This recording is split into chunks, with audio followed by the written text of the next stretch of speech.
Hey everyone and welcome to another video, and today we're doing something a little bit different. What I decided was I thought it'd be really cool to post an entire coaching session. So I run these kind of 2-hour coaching sessions inside my Mid-Lane Academy program, and what happened, it just so happened that only silver players came to the session.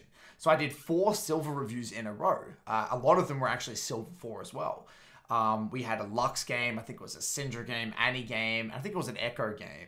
And I thought it'd be really interesting to post all of them one after the other, exactly like I did inside the Discord, to really kind of show you how coaching goes inside, what actually happens behind the scenes inside my Mid-Lane Academy platform.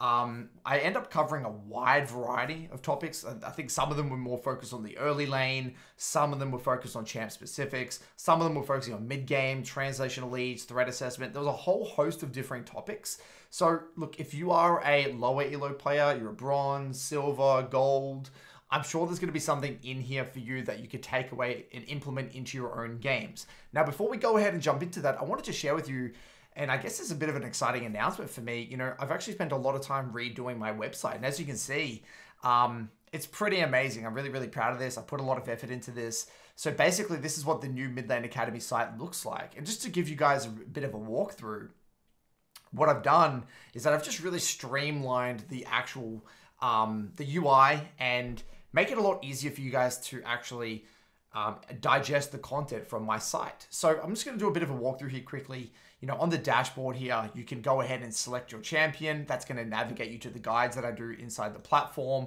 You've got some of the recent resources that I've actually uploaded. I'll take you through that in a moment. Some of the recent live commentaries that I do and some of the recent member reviews. So to show you what an example guide section looks like here, so we go to Ari. We have the Ari guide itself. So click in here. This is where all of the in-depth Ari guide stuff is kind of stored. If we go back, we also have some of the live commentaries. These are me playing the champion across a wide variety of matchups, kind of explaining how to navigate that particular game and matchup.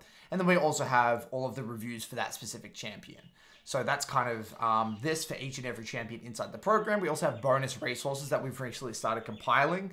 One of which is actually a matchup hot seat where I actually go deep on a specific matchup. So this one here was Ari versus Yone, and I basically break down the matchup, going over multiple examples to help you understand the matchup specifics. And there's some of the recent commentaries, some of the recent member reviews, and that's it for each and every one of the champions. Now on the top here, we have another way to access the guides. We have all of the fundamentals that I've put together. Stuff about champ pools, CSing, wave management, resets, warding, roaming, trading, whatever. This is all kind of the fundamentals that I put together. These are typically a little bit longer videos. Some of them are, yeah, this one's 40 minutes long. Some of them are quite intense. I would say this is more of a complement to some of the champ specific. I'm a massive advocate of really specializing on the champ specifics. So I view this stuff as more of a complementary, I guess, aspect to the program. I think the bigger focus is on the champion guides though. And then we have the resources section. Now I've actually completely done an overhaul of the resources section. And here, this is everything from champ pool stuff, some of the drills that I've put together, more content on fundamentals. You know, there's a lot of stuff here. Things from how to be first to objectives, how to play with first strike properly, how to use red and blue trinket, how to deal with your laner roaming, fixing lane assignments. I mean, basically understanding TP. Like everything is basically in here that's a little bit more nuanced and less champ specific.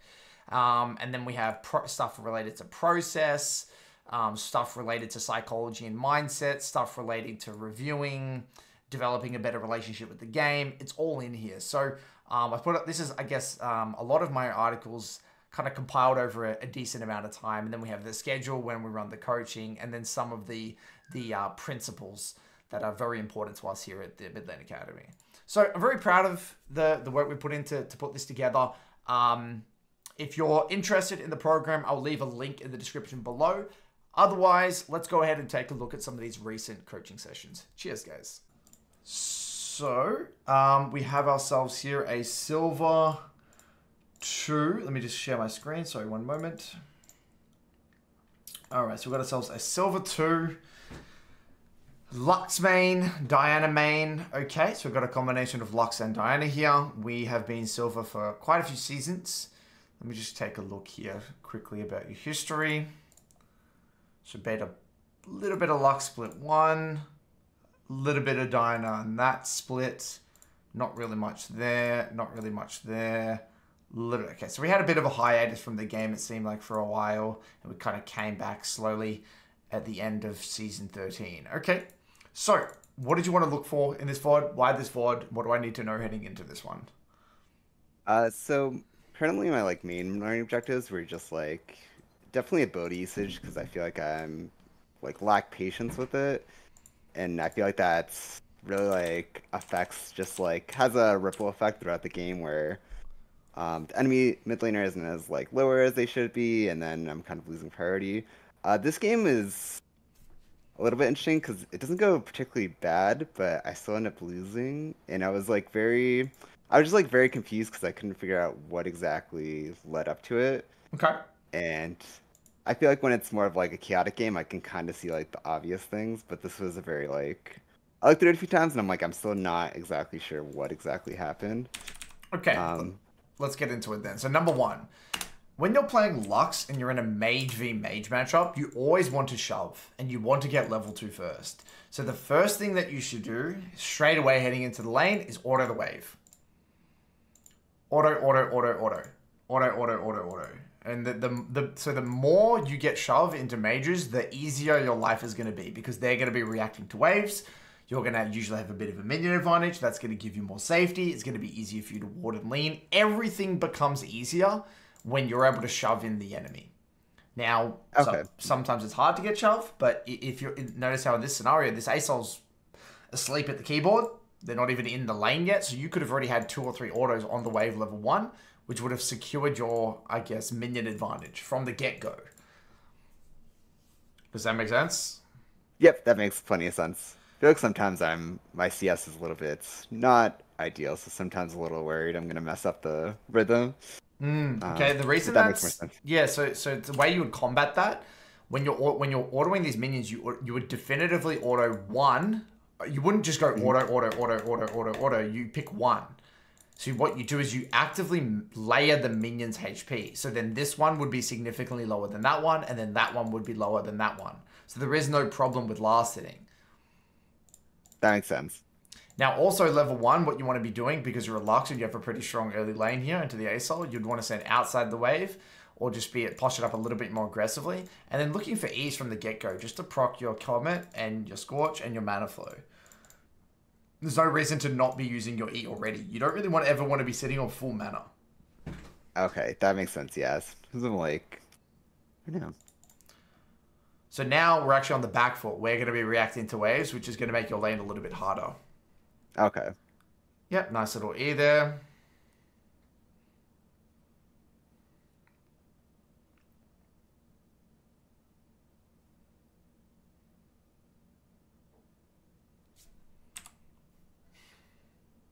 Now, if we actually just take a look specifically at this E usage, look at your cursor. Okay?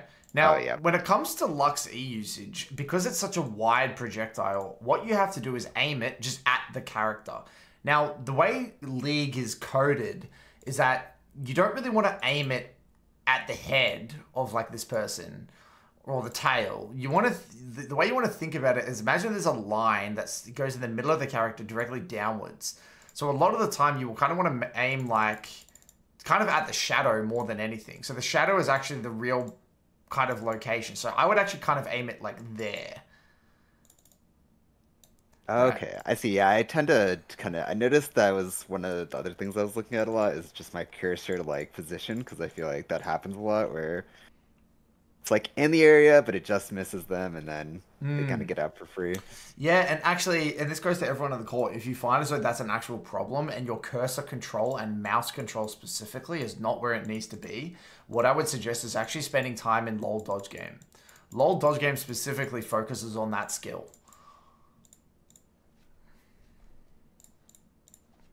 Okay, so continuing on.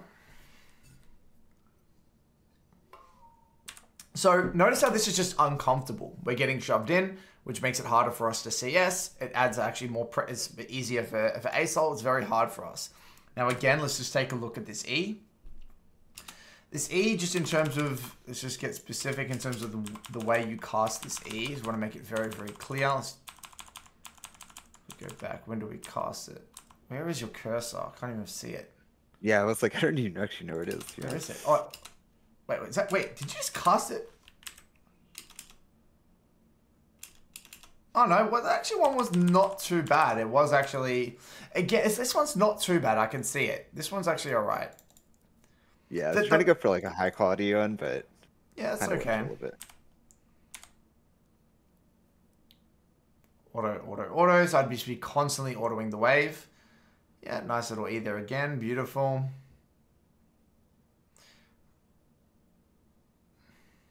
Good.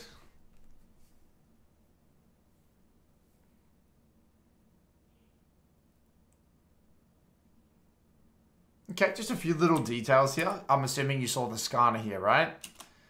Yeah. Yep. So what you would do is you would E, like you done here, spot on. Auto, proc the passive. Q, proc the passive again. You don't need to run away because there's no way you're going to die here. Yeah, I remember looking back and I was like, I don't actually know what I was so afraid of that I like moved back. I was just panic moment. Okay, lovely. We get the kill. Beautiful. I mean, you can reset. I think resetting is okay. Yeah, I think resetting is okay.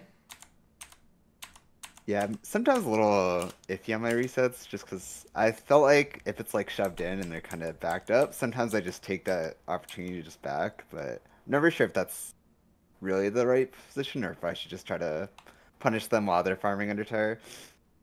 Okay, well, specifically in this moment here, I mean, I would be okay with both. It's kind of personal preference. You can stay. I think staying would also be completely fine because you've got biscuits in your back pocket and, you know, you can stick in lane for a little bit longer and get all the way to your lost chapter. I'd be okay with that. Alternatively, if you thought, okay, well, the next minion wave's quite a while away and I want to quickly spend my gold, that's also fine. I think both are fine in this situation. Okay. It's very rare that you would ever use your E like this. You kind of want to avoid only using your E on the wave as much as possible. You want all your E's to hit the enemy. Okay, that makes sense, yeah. The only time you would E the wave is if you're ERing the wave for like some sort of a recall. One thing here as well is that notice how so much of your E's are like this absolute max range. And look, sometimes you got to do what you got to do, but you don't need to be this timid, right? What you could do is you could be standing a lot more aggressively outside the wave, making ASOL make a choice between you and the wave. Your E significantly outranges his Q, so he can't kill you. And if he W's forward, you just Q at him and run away. It's a win-win scenario. So here, notice how it's so much harder for you to land your E from this range rather than being here or here. Mm-hmm. Yeah, I'm not sure exactly what it is. I noticed that a lot where I just feel like I have a... Because when I'm playing Diana, I don't have that issue, but for some reason I'm playing Lux, I have this like mental like timidness where I'm playing, where I'm like, notice I'm playing really far back, and even like when I realize it in my reviews, it's just maybe something I need to like focus more on in my next games and keep it in my head. Yep, lane positioning is very important. Yep, good. You just do way more damage. That's exactly what I want to see, just like that. Now, Lilira's on the bot side. It'd be good to kind of ward and lean a little bit here. Same thing, you never want to E like this. Like, there's no value in doing this. Like, what do we get from this? Whether the wave is there or there just doesn't matter. Just E, just poke, poke, poke, poke, poke. Okay, yeah, that makes sense.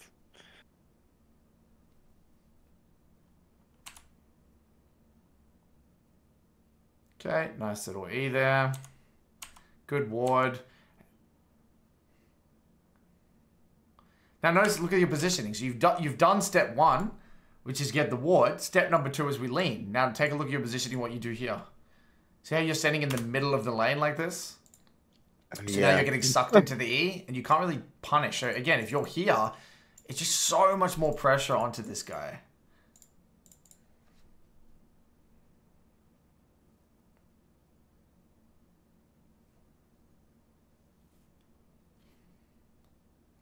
Okay. Might even be able to kill this guy. Yep, nice. Just from a combo perspective as well, what I'm noticing is you're not really utilizing your passive very well. So what you want to be doing is that you want to be queuing. So what you would do specifically is Q, then walk up, then auto, then R. But look, or alternative, you can R and then walk up in auto. But either way, not too bad. We get the kill. We need to hard shove this into a reset. So walk me through why were you last hitting here? What was the thought process here? I think I remember. I think I was trying to. Definitely wasn't thinking about resetting. I think I was just like, okay, well, I can stay here for a little bit, so maybe I'll just like try to deny some CS. Because I couldn't remember if his TP was up. Originally, I kind of just stayed, but it might have been better, yeah, at this point, just to reset. Right. Yeah. So ASL's TP was down because he used it on the first reset, after the gank or whatever. So so what you should have done, because he has no TP, is instantly just either wave and shove the wave and reset. Spend your gold. Keep it simple. Okay.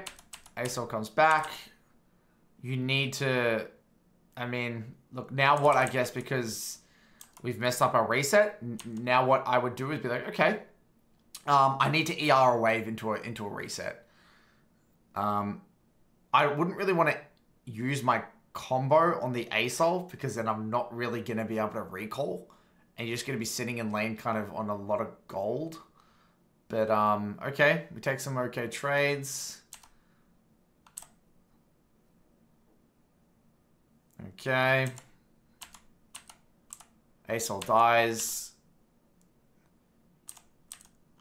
Alright, we try to shove it in.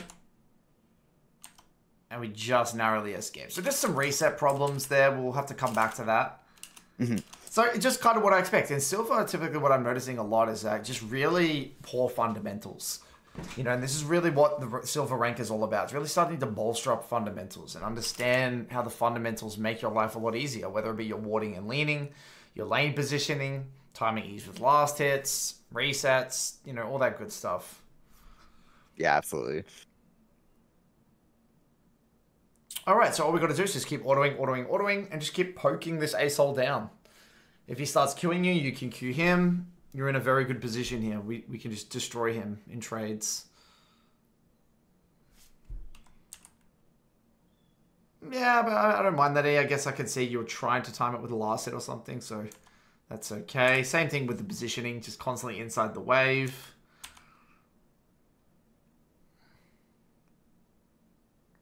Not bad. Typically, when you're getting ganked by a Skarner specifically, you'd want to hold your CC. So what I would do here is wait for Skarner to come by, then you would queue now. Yep, I kind of forgot he can shove him like back into me. Yeah. But that was definitely one of those patience issues where I'm like still just not waiting for that CC to just make it real easy to land it. Yep, beautiful. Come back, nice little recall. Get your socks. Shove, shove, shove. Same thing. Now we just got to keep landing those E's. Ward and lean.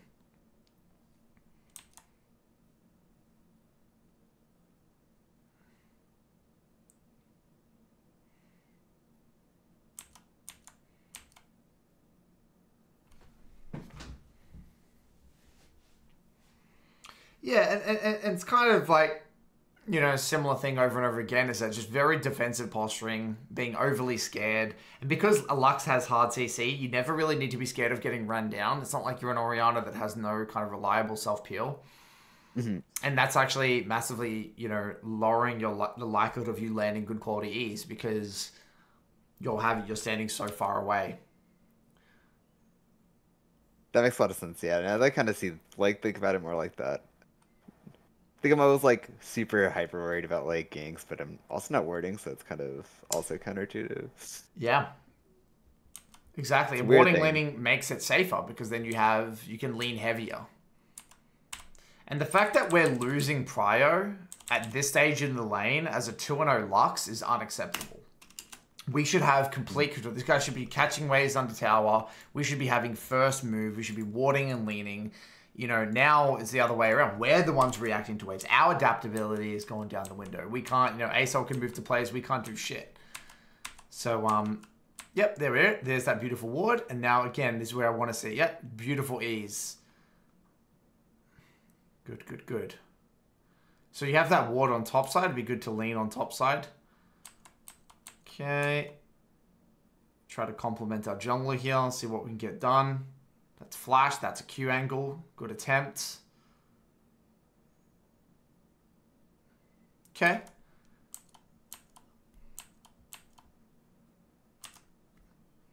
One thing that I definitely would be doing a little bit more is autoing the wave more.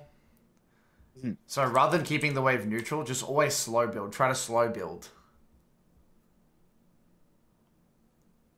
when you're in a favorable position. Nice. Easy, doing a lot of damage.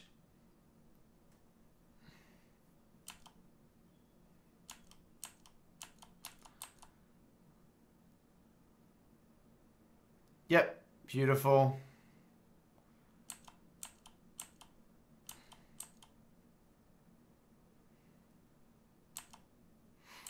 Sitting on a decent amount of gold. I mean, in my opinion, I probably would have recalled, but that's okay. We can always ER then recall. Here comes Brand. It'd be good to follow up on the CC. That's the flat. That's the go. Sorry. Beautiful. Yep. Nice. Good reset. Excellent. So we're very, very strong. So Lux's identity, very simple. All we want to do is get to areas first, make the enemy come into us, use Fog of War, control choke points. So, you know, Skarner's quite strong, Caitlyn's quite strong, so just keep shoving, looking to get to areas and go from there. Let's just take a look. So Jhin shoving us in, you know, what I would try to do is just land ease on the Jhin. Just try and land ease on this guy. Yeah, I think this right start to get like really just patient when he's not like timing them very well.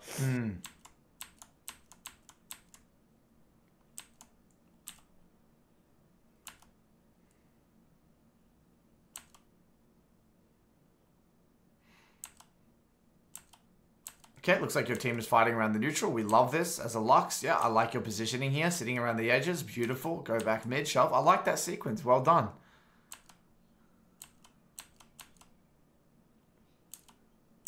Shove, get a bit of prio.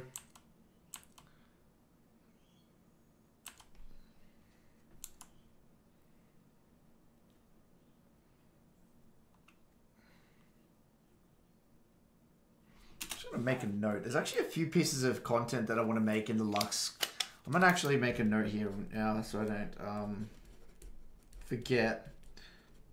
There's a lot of little Lux details that I want to flesh out more on the site. So I'm actually gonna do a bunch of Lux live commentaries and actually make some bonus content relating to Lux. So I will do that over the next week.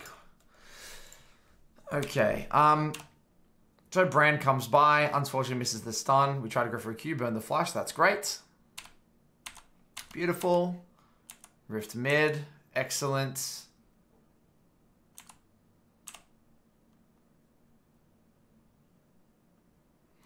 Now, in terms of this Q, what I probably would have done is I probably would have tried to go for the Jhin. Because it's easier to land the... Because see how Jin's jammed up against the wall? So what you'd be better off doing is if you throw your Q kind of like there, it's highly likely it would land. That's alright though. Looks like lane assignments are now going to get swapped up. So lane assignments are swapped up a little bit. Darius is going to be responding to that guy. You might have been able to follow up on that hard CC with your R. But again, yeah, I think I wasn't paying attention. Yeah, it's fast enough. I sometimes have that moment too where like my map awareness is a little off, so...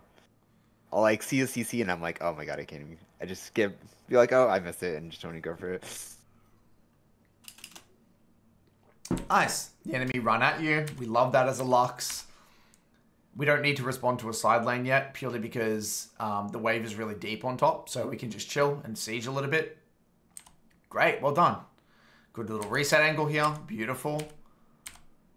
Beautiful. All right, so we need to be responding to that top wave. So I don't like you going mid here. We're taking Caitlyn's farm. So notice how if we come out of base here, notice how I don't mind pathing mid first, but what we're really looking for is if that wave stayed there, and no one went top, then I'd be okay getting mid wave. But as we move mid, we see that ASOL shows top. So then what I would do, given your brand's already got the vision, Caitlyn's coming out of base, I would now go mid. At this point right now, start pivoting and running this way. Okay. Yeah, I can see what you're saying. I noticed in my early games I was I remember seeing like the notes of like obviously you only want to catch a wave on the sides if it's like absolutely necessary. Mm-hmm. And in my early games I would like do exactly the opposite, so I think I'm still trying to like not quite sure when exactly to go over to them, but that makes a lot more sense seeing it now where it's just shoving in. Yep, exactly. Because now, look, you're just going to miss all that farm. We're just missing all of that farm. So we get a nice little pick. We don't really want to siege here. You know, sieging tier 2 like this is really not feasible. So what I would pick is danger and then go to side. I want to shove and then I want to move. I don't want to sit here and randomly siege. If there's side lanes to attend to, that's what is my priority. Okay. But yeah, so it turns into a bit of a fiesta here. We try to peel back.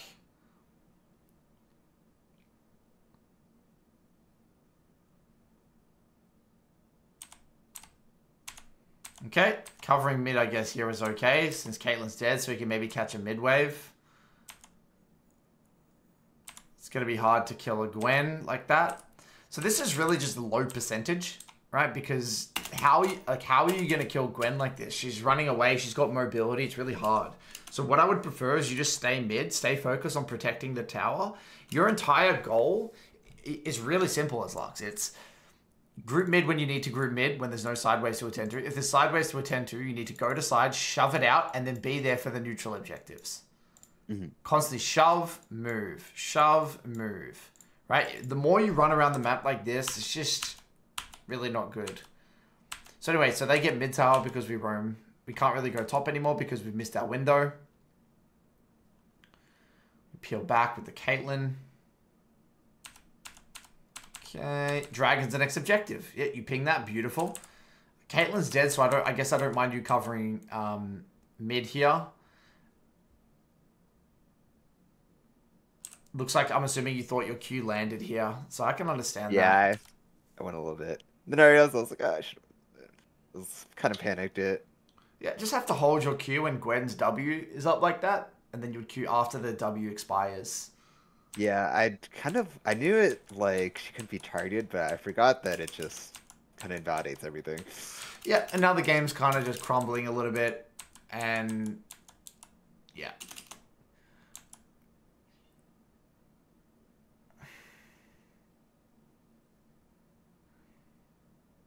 Yeah, I mean, good positioning here, front to back. Trying our best, beautiful. So after we get these kind of kills, peeling back, yeah, this whole fighting's fine, honestly. But yeah, the game's getting quite tricky now.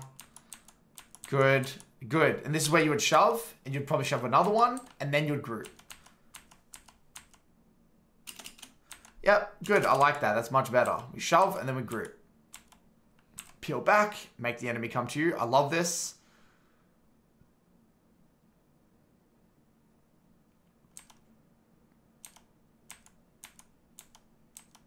Yep, and then we'll go back to side. Good. Yep. I mean, one thing though, if you're going to go side, you might as well shove out the wave. Catching one wave is not really overly efficient, but this game's a mess now. Not important. So look, I would say you've kind of got, there's definitely problems as you transition into mid game, but there's problems in your early lane. So I would say in terms of priority, number one, you really need to work on your lane. Okay, well, a few things. Number one, I want you to play around more with getting shove. You need to get comfortable shoving. And the reason you're not, I think, subconsciously not playing to shove is because you're not confident with your warding and leaning.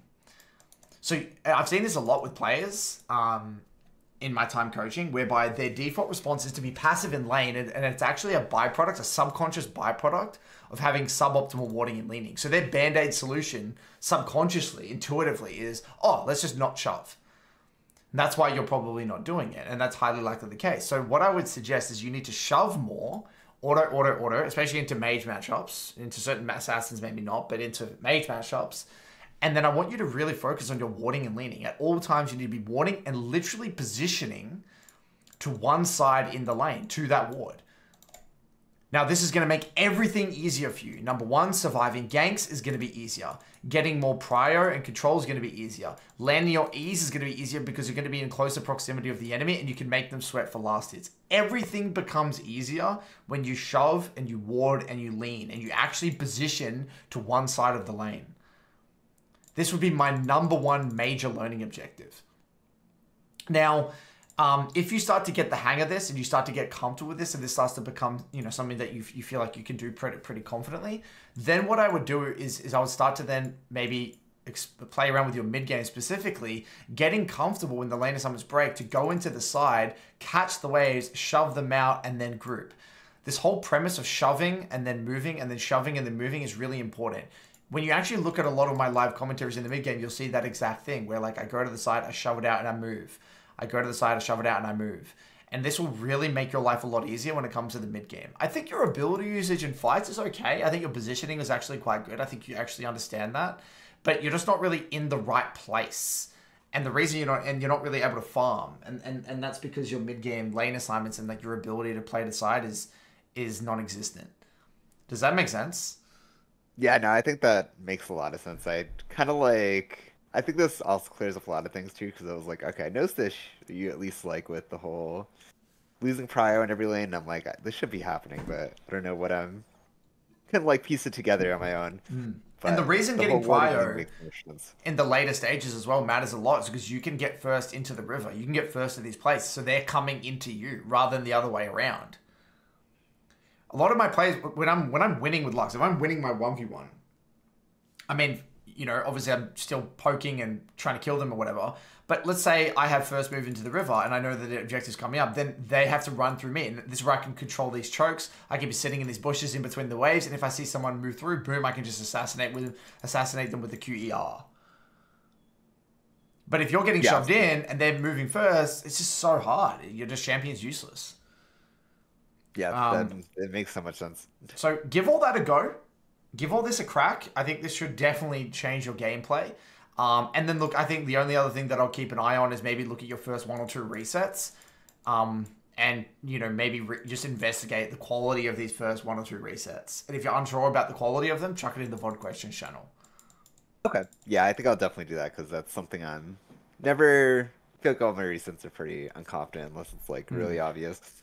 Beautiful. Any other questions here? Oh, that was honestly perfect. We got ourselves a silver 4. Looks like we played a bit of Ari. We moved on to Syndra. We're killing it on the Syndra at the moment, which is really great to see. Awesome. Now, why this VOD? What did you want to look for? I think, as you've seen, most of my games are wins, which is nice. But I do think my gameplay is not indicative of that necessarily. So this one was, well, I think first just to get some of the early laning and anything that I'm doing wrong that I'm missing. And then this game in particular was kind of turned into a pretty chaotic game. Okay. And then just trying to, you know, deal with that, especially into multi-threat like Fiora and Viego. Okay. Beautiful. Let's take a look. So very unorthodox pick. You don't really see Gragas mid that much nowadays. Now, you know, when I look at this, you know, if I saw Electro Ignite, what does that tell you? He's trying to solo kill me. Right. he's gonna do some crazy shit. And he's gonna try and kill you, and especially at level 6, right? So I would be very cognizant of the fact that he's got this very aggressive setup. That's worth noting. So let's get into it. Let's take a look.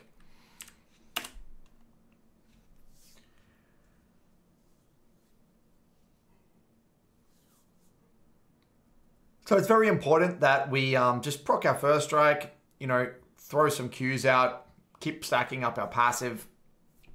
And I do think, you know, an element of just versing Gragas is playing a bit of dodgeball, right? You got to avoid those Qs.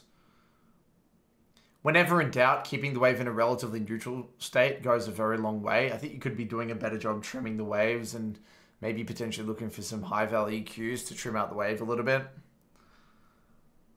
Having neutral state is a good baseline hypothesis into any matchup where you're like, I don't know what to do.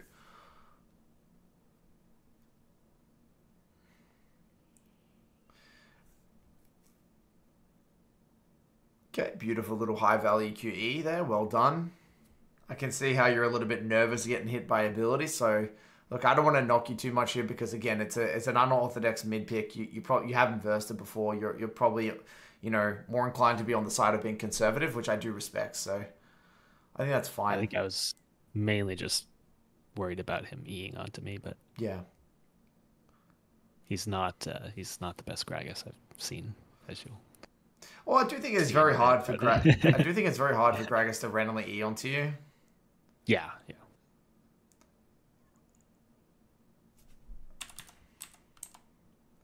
This W, you know, one thing that I have noticed with a lot of Syndra players in the MLA is that they're just very rushed with Ws. One thing that I would suggest with Ws just in general is, you know, sometimes picking it up and just being a little bit patient, just holding it. It really overwhelms their mental stack. It would be interesting. I want to see if I have this VOD. Give me one sec. Mm-hmm. I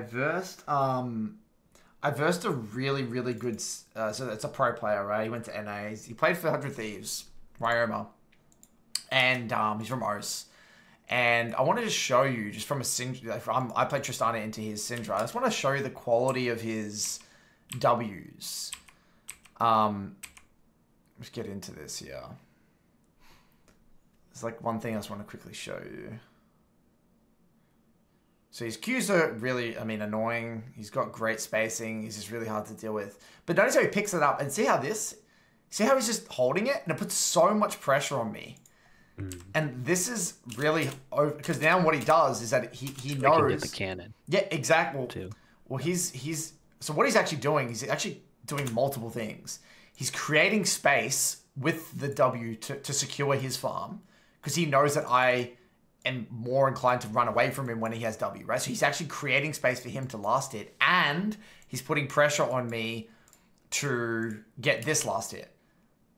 See that? So that's one of the... So W's is very ability that I see when I verse good quality Syndras. They're just so goddamn patient and just really overwhelming, you know, the mental stack. Something to keep in mind.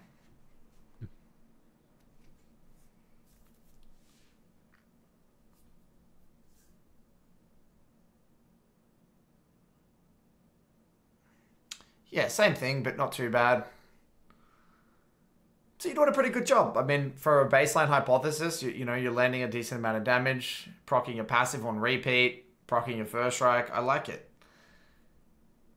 Very good.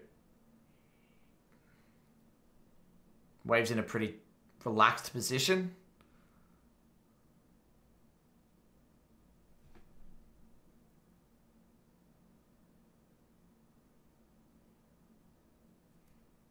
Nice.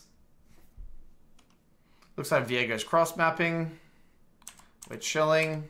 We know Viego's on the bot side. We can heavy lean on top side here. Much better patience there. Much, much better. Were you holding your E just in case for a gank or something? Is that what you were doing here? Yeah, I think I was trying not to use it too much because I did know that Viego was somewhat nearby. Yep. I respect it. Really nice. Beautiful QE angle there. Oh, that would have been really nice because then when you would have done, you would have denied the cannon as well because the casters would have killed it. Right. Yeah. That's okay. Bit of a missed opportunity.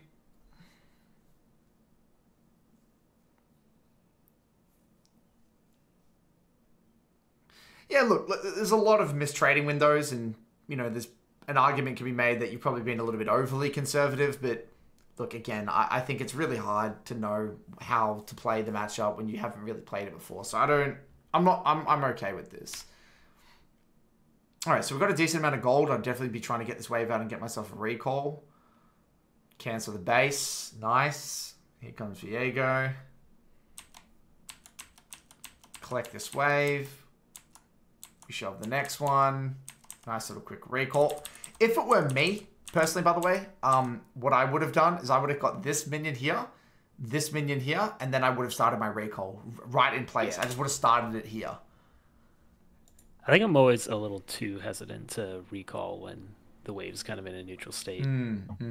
But I mean, yeah, it's obviously like fine here. Yeah, and on top of that, here, I mean, look, you had the right idea. Just reset location itself was just a little bit greedy. Yeah. Yep. Okay, we come back. And honestly, the major criticism outside of the W usage is just, you've just missed a lot of basic CS. Yeah. You know, and that just matters. I think what I would boil that down to in this specific lane is that, again, I think a bit of an overwhelmed mental stack. In terms of, you're not really knowing what to expect. Yeah. Something to keep an eye out for. Looks like your team is looking to potentially fight the Grubs here. Yep, we need to move. This was particularly bad ability usage coming up, but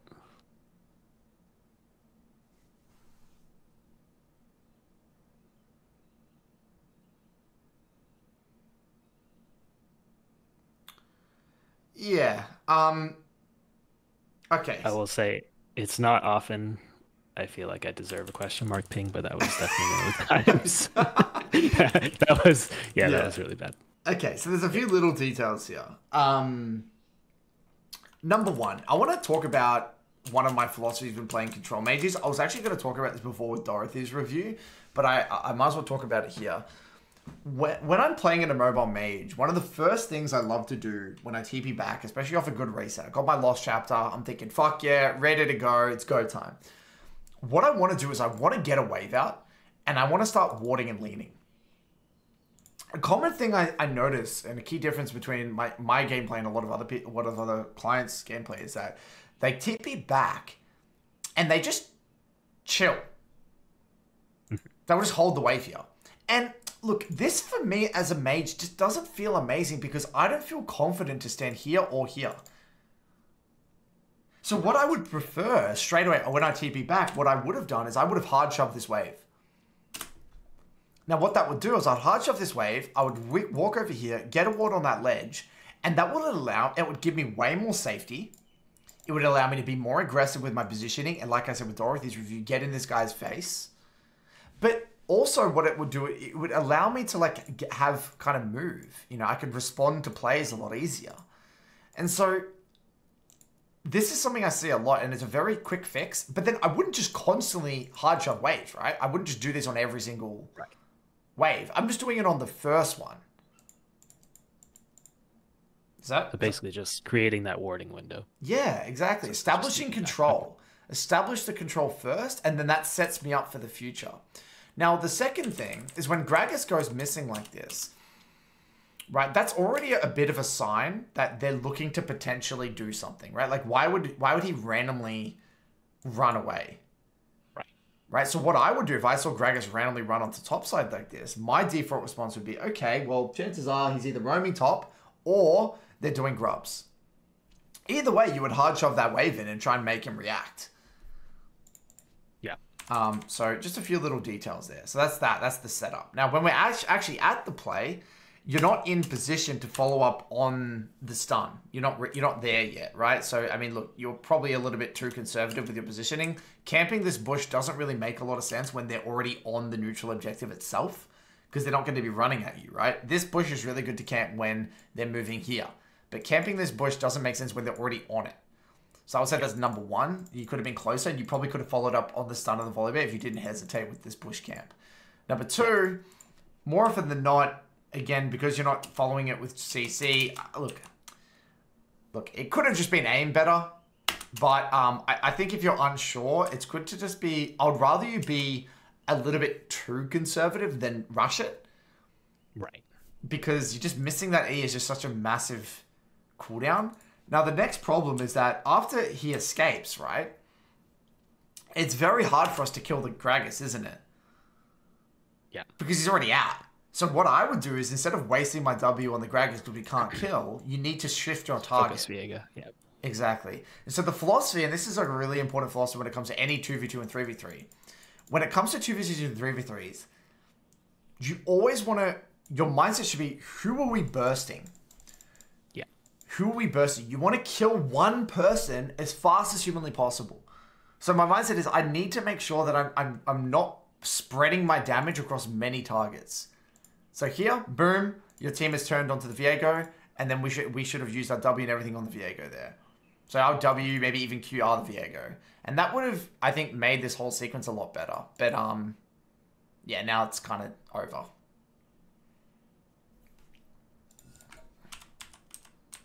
Then I don't know what happened with my QE there, but I did not queue, so. Yeah, that's okay. We see Viego finishing off the grubs. We've got a lot of lane control here. We can just heavy lean on bot side. We're chilling. This guy's in a really shit spot. Good landing here. Well done. Well done. This guy's dead. Nice. Good, good, good. Shove this in. Nice little reset. Well done. Nice. So, I mean, we're in a pretty good spot. I mean, ideally our farm would be better, but we're in a pretty good spot. Your bot lane's also doing a very good job. So when I look at this game, very straightforward. Top lane's doing average. Bot lane's doing great. One winning side, one average side. So all I would want to do is continue to do my job, lean, ward, poke, keep myself safe, and be more inclined to probably lean on the bot side than the top side.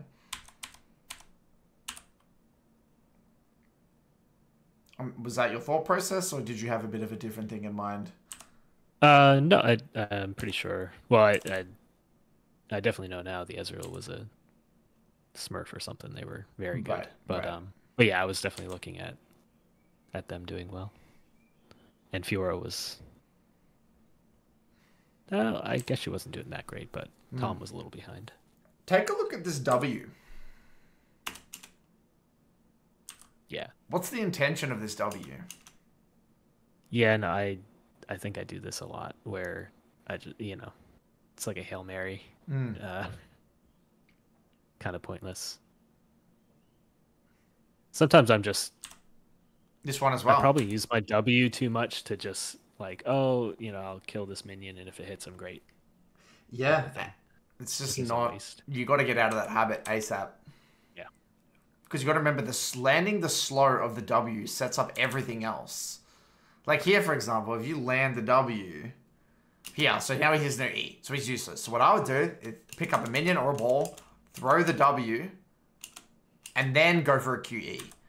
This combo is a little... Yeah, I mean, look, I just think landing the W for the slow would be the most reliable thing, right? W, and then you E. It's just so much easier than E than W. Mm-hmm.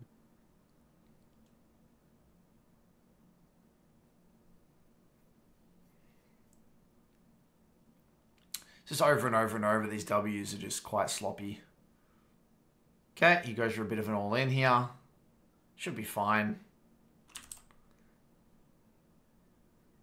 And this is typically what Gragas wants to do. He wants to just walk at you, eye you, and just take a bit of a heavy trade, get on top of you. So, you don't know what you don't know. So I think that's fine. Great learning.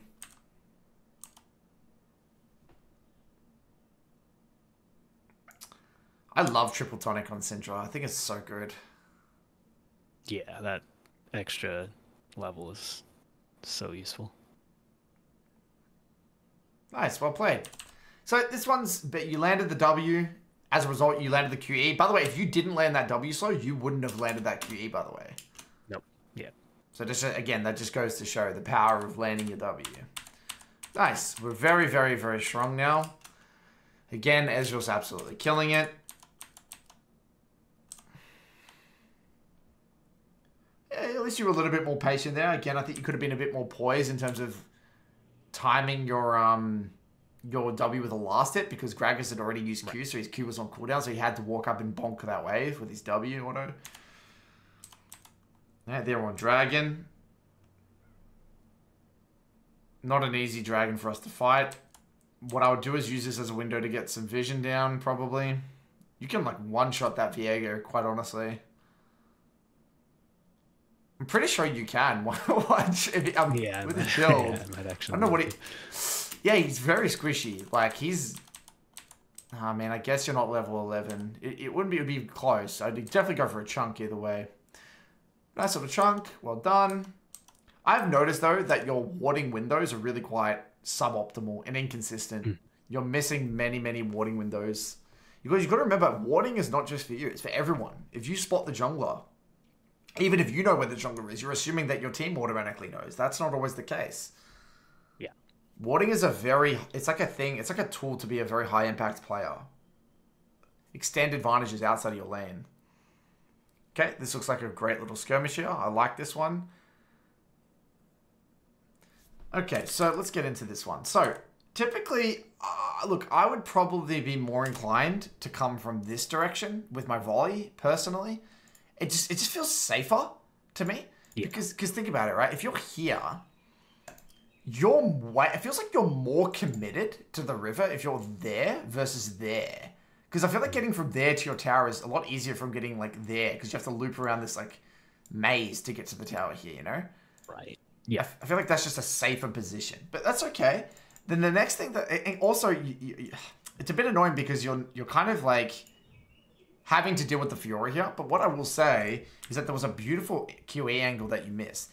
See how the Gragas and the Viego are jammed up against the wall? Yeah. See that? Yeah. There's nowhere they can go. That would have been a beautiful... I think I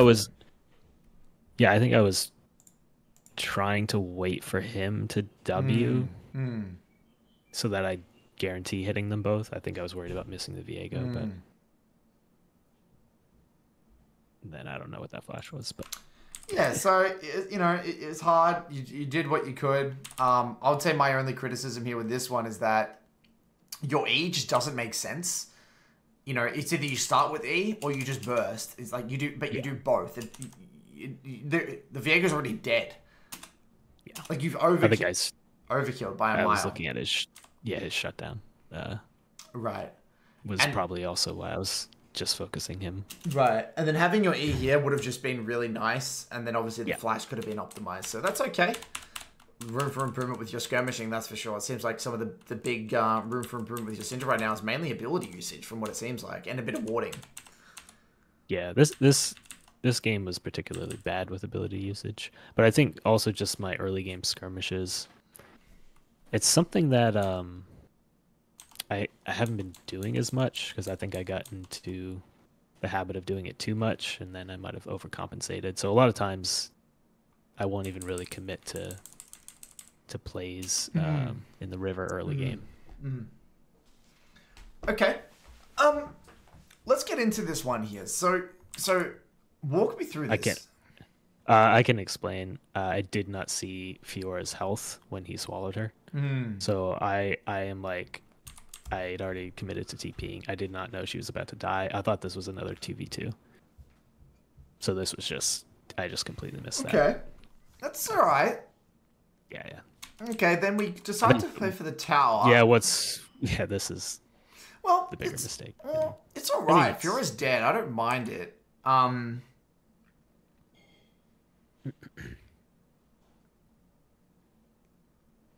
I think you're fine. Like, you're actually fine. You just suicide it. Like as soon as you see the TP, you just keep running. Like, just keep running. Right? I was trying to juke him. And what you would do, probably would have been.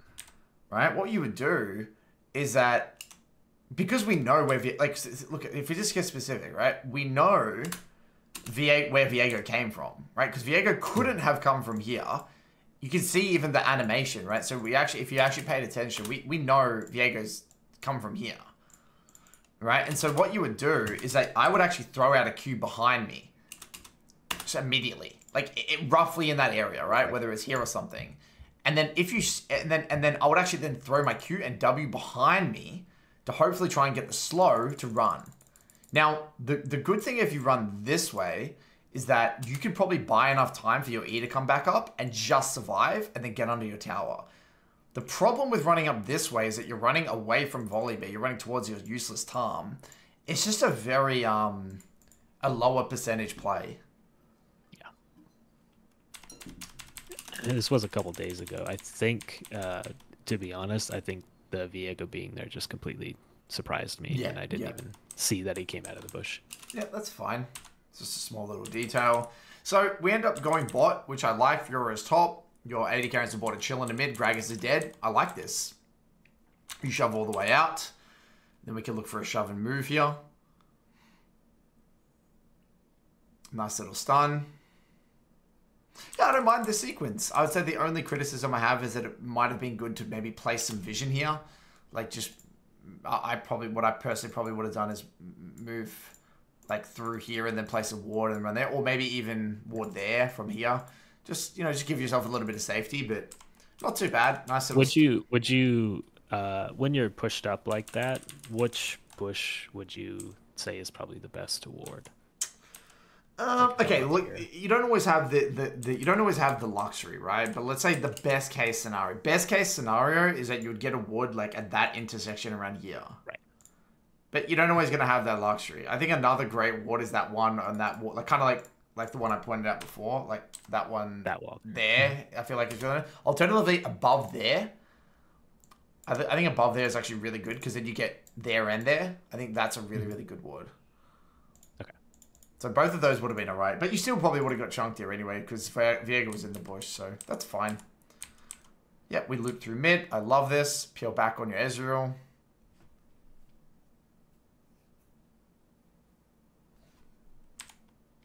Go for a bit of a siege. Shove out bot. I like that.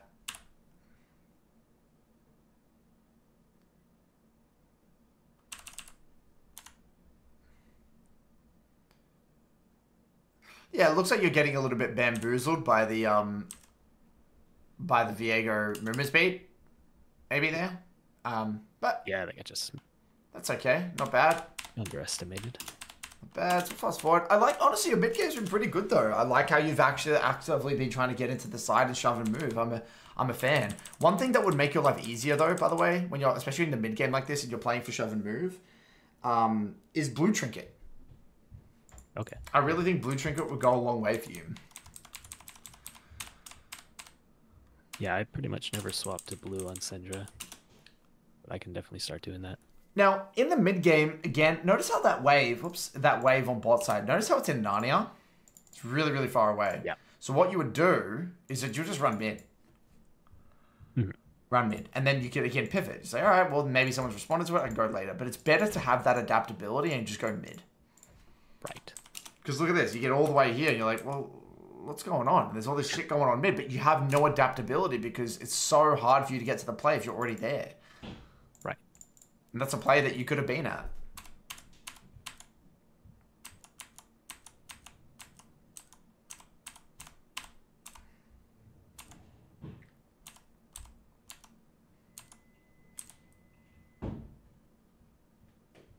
Okay, burn the flash, very nice.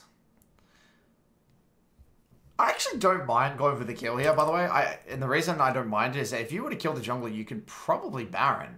So I don't mind it. It is a bit of a... It is an intense flash, but it is a big... it's a big kill. It's a 20... you're killing the jungler at 20 minutes. If this was at 19 minutes, then probably not, right? Because you can't turn it into anything. Right. I think what I've noticed with aggressive flashes like that is I try to only flash aggressively early and late, just because I feel like in the mid game not having flash, it's just almost never worth flashing aggressively like that. Yeah, like in the early game it allows you to get the ball rolling, right? And then in the late game you can always turn it into something. But in that mid game pre 20 minutes, like from that 12 to 20 minutes, it's pretty bad to flash aggressively. I would agree. Unless it's like a significant bounty, right? Right, yeah.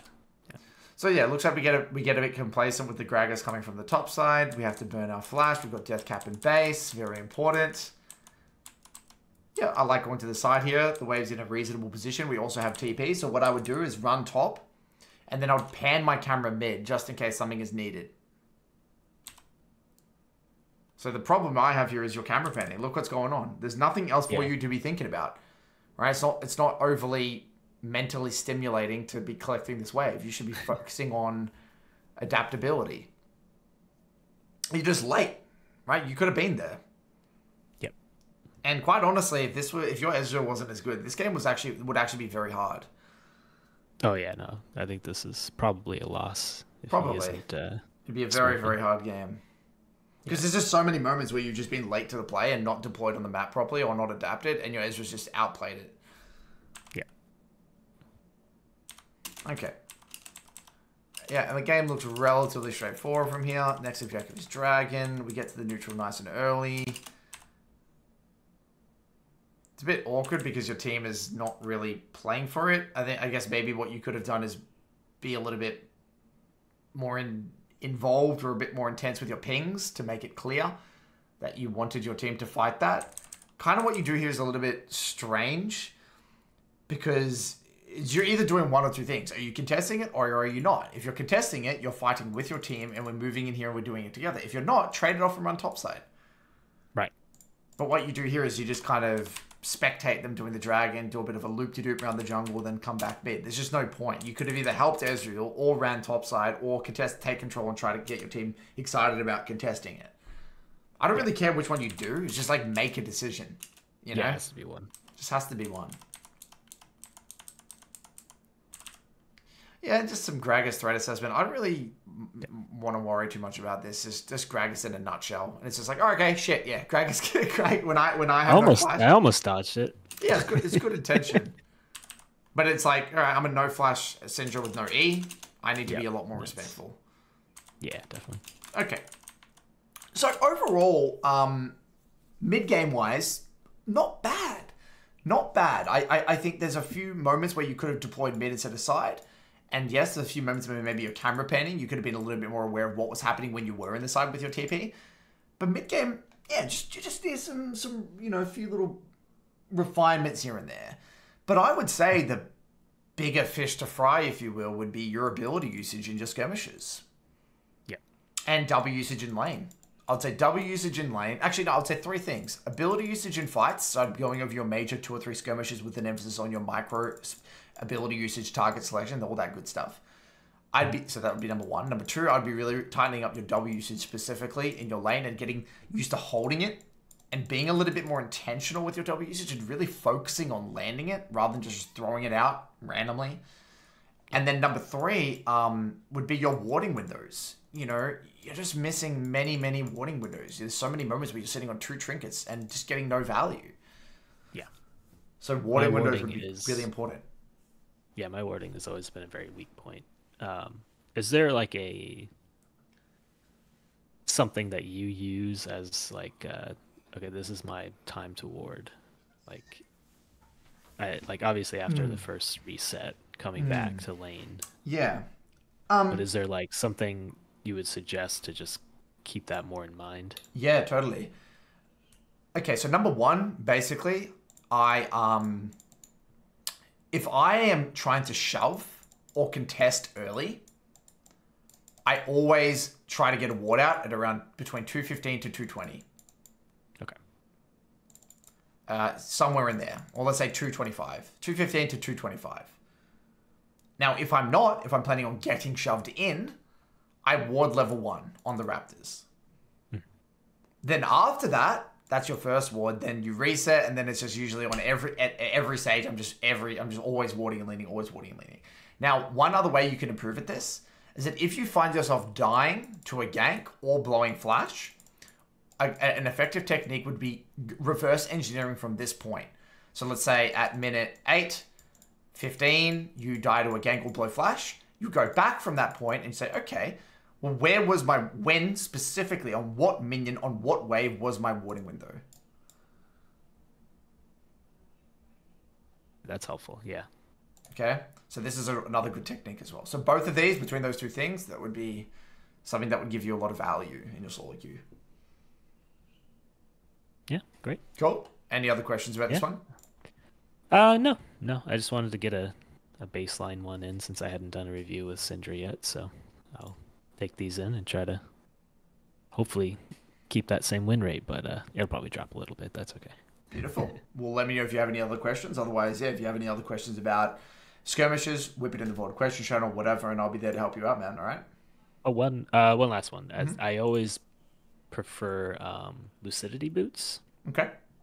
I always build that. I just like having the slightly lower E cooldown. Mm. Do you think that's all right, or do you think that's just not worth it and I should be probably going Sork shoes. Love it, man. If that's what you prefer, you're happy with it, it feels good for you, I have no problem at all. I'm also a big fan of Lucid. I think it's great with Syndra. You have relatively high cooldowns. It's completely fine. All right. All right, Jake, we have ourselves here another silver. We're on the Silver 4 train today. This one we have... Where are we at? So we're playing some Ekko. Yep, Jake, the Ekko guy. All right, that rings a bell. What did we want to look for today, sir? Why this VOD? What do I need to know heading into this? This VOD, I end 17, 2, and 7 and lose. So Okay. I'm like, there's something going wrong. I've been focusing on basing on key spikes, and I found that it's very rare now that I look at it and like, that's a bad base. So I'm like, something else is missing here. And I felt like I did really well in lane as well. I basically copied what you did in the live commentary. Yep, and that worked out well. Yeah, except I ended up lane locking him for a really long time and then didn't really get anything done with it. Okay, let's take a look. Yeah, I am a big fan of playing this lane fast. Good. As long as we're trading in accordance to our Halo Blades cooldown, we should be completely fine here. Yeah, beautiful. Doing a very good job. This is exactly what I would look to do as well.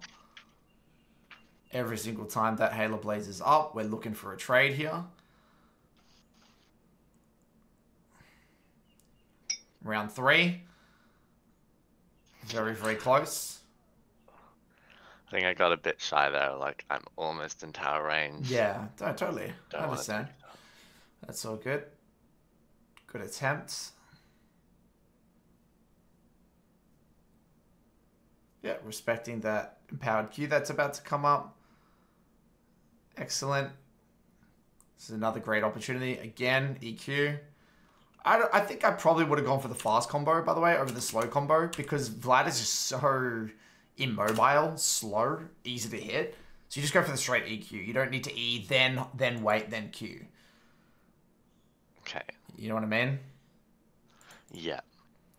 Alright, nice. I mean, this guy has not got W yet, so you can just go again. You probably don't even need to time with the Halo Blades, to be honest with you. I think here, as soon as my EQ comes, I would go again.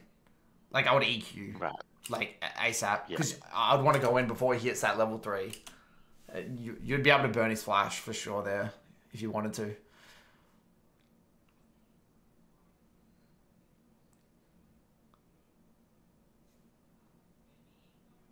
Okay, nice. We burned that W nice and early. Well done. Waves in There's a... something I wanted to ask about, if you know about this. So if you go back to that trade where he Ws, my Halo Blades procs, but I don't auto onto him. And that happens a lot in the lane. I'll be honest, I haven't got a lot of experience with this particular interaction. What you can do is, if you felt as though... Okay, so if you felt as though you knew he was going to W, what you could do is you could just E, but don't click on him, you know what I mean? Like E next to him, and just burn the W. And just... I think that could also just be completely fine.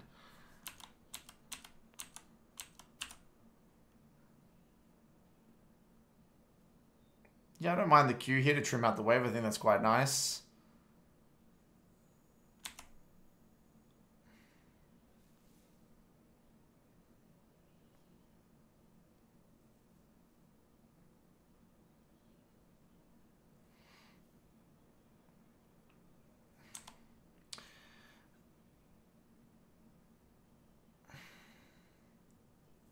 Okay. Yeah, I can see. I understand. Yeah, happen again. Yeah. It really screwed me over, I think. Yeah. Something Because then you'd have your E hit. Yeah, you'd have your Halo Blades here for that insta EQ. Yeah, that's okay. This guy has no W. We burn flash. Beautiful. Doing a great job here. So we definitely need to try and get a reset very soon here. I mean, to be honest, an argument can be made to even reset instead of this gank, but Zach came through, so that's fine. I'd really try to get a recall here after this wave. Well done. Get the wave out here. Vlad can no way kill you. Nice. Good. TP back. And this guy, this setup, I'm assuming, I mean, most flags don't go TP. Yeah, he went the Flash Ghost. Okay, we're in a very commanding position here.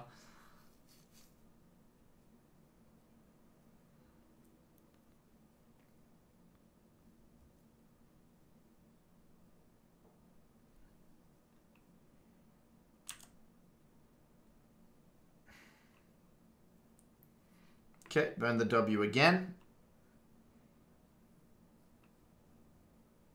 Beautiful. We're gonna be a nice little. There's gonna be a beautiful little trade window here. There's a beautiful trade window right there. That cast. Was it the cast of the minion he just last hit? Yeah, right there. Exactly. Yeah. One thing I will say though, just a little side note, it would be good to get a bit of a ward out at some stage. I think maybe what you could have done is after this melee, like you can even cue the wave one more time, trim it out a little bit, and just get a ward quickly. Like duck off onto one side and get a ward on the ledge. Like that would be a nice little ward window here because you're not going to miss any minions. Remember, the ward windows are identified by whether or not you're going to be able to miss the farm, right? The minion HP values and which one's getting targeted. So that would have been a nice little ward window.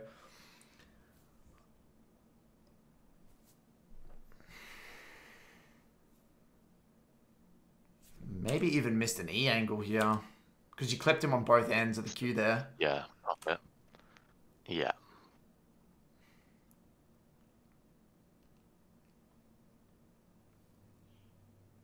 That's another trade window. Yeah, and so same thing's happening over and over again, right? So, yeah.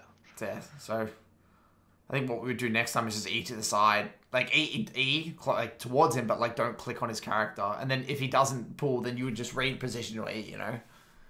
And just click on him. One thing here I would say is that, you know, an argument could honestly be made that when maybe you've over-trimmed the wave or you haven't let it come out enough, like these queues here, like maybe you could have positioned a little bit more outside the wave so you didn't over-trim because you're kind of limited in what you can do into the Vlad if the wave's just constantly on his side. Sometimes it can be good to let the wave come out a little bit. Just gives you a little bit more room to trade. Okay, Warwick comes through.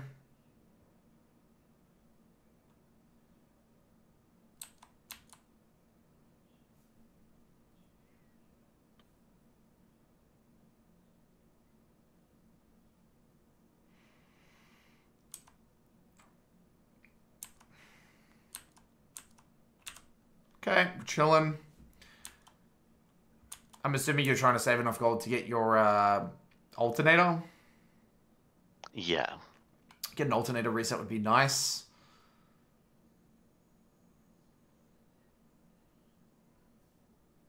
Yeah, this looks like a... I mean, again, same thing. I think this is a really good trade window here. Because if you went for the trade window right there, that would have been also timed with the last hit. And he doesn't actually have his queue available yet. Yeah, I was thinking that he would have it on the back end. I think if you, as long as you have your W, you should be fine. Now, I will say though, one thing in between like the waves like this and the trades, you could have also potentially had a little bit more awareness to what your jungler was doing. And your jungler's actually fighting with the Warwick on top side. And you also have first move here, so potentially a bit of a missed opportunity there for you to complement your team on the Rift.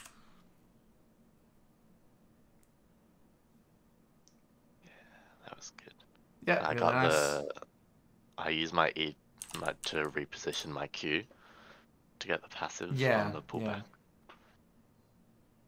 Yep, really nice. He did not see it coming. And I can see your intention. He had no W. You thought you could go for that flash auto on the end there, but just quite couldn't get it. Yeah, I was like, good attempts. I can get a kill if I'm quick before his ult pops. Yep, we can hard shove this one into a reset. Well done. Good.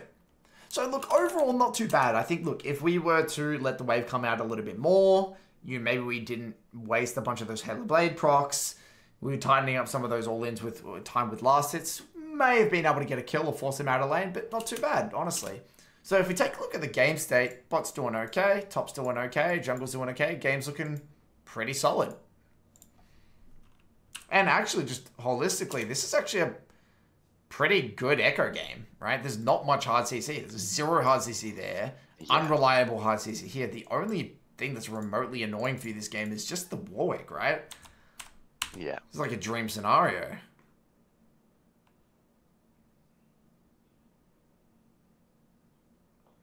That's So guy. Vlad still hasn't based. Yeah, so good. You're really It's- punishing his yeah. poor wave clear. I even ping it here. Like, he still only has a D ring. See how that was So another he trade like window here? should be up.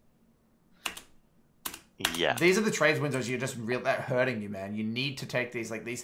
You've got an alternator, dark seal, tier 1 boots, refill. He's got nothing. He's got a D ring. Yeah. So every trade window matters a lot. Like that trade window there, time with the last year. You need to be taking these trade windows. Okay, so when you're in this sort of position, right? You know, because what we're really getting into here is, you know, one of Ekko's biggest strengths, right? If we think about Ekko's kit, one of your biggest strengths is your ability to tempo reset, wave clear, high tempo champion. And Vlad is complete opposite. You're very low tempo champion, low wave clear, and it's hard to get a recall. You don't even take TP either. So you've done a very good job of, you know, lane locking him here and being tight with those resets, which is great. You know, what I will say though, you know, you do need to really, I think, direct a little bit more attention to what else is happening on the map. Because Vlad, a lot of the time, it is going to be hard to kill a Vlad. They have a lot of sustain, they're a little bit annoying, and that's okay. You don't need to kill a Vlad, but you do need to be using this control that you're having, this item advantage, to not only just tunnel vision on taking good trades, but be a little bit more aware of what's happening. You might be able to use this tempo that you've created and ability to shove move to maybe go for a bot dive or a top dive or complement your jungler or have first move to an objective. I think you're allocating just a little too much of your mental stack towards the 1v1. And if you actually use maybe some of this time to get a ward, spot the enemy jungler, complement your jungler, have a first move to these plays, I think you would have been able to identify a few of these, you know, nice opportunistic plays. And again, this is another example where, you know, Warwick's fighting with the Zac and you're just not really able to get there and your Zac dies on the dragon. You know, that's just unacceptable. Yeah.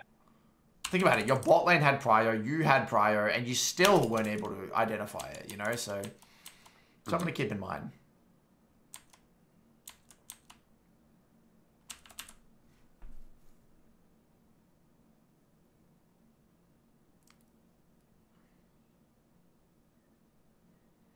That is kind of bullshit, though, that interaction, I will say. It's kind of annoying. Yeah, the best I can think is maybe it's cancelling my auto. Yeah. So it's like I do, yeah. Sounds like looks like a bit of a bug to me, but because you're not actually dealing damage. I don't know. No. So... Yeah. Even that was a window right there, man. Think about it. You just, so if we go back, so you burnt the pool there. Right here. Boom. There. Yeah. Even with the Halo Blaze down, I think it's still worth it. Even just the normal EQ fast combo would have been great. Yeah, okay.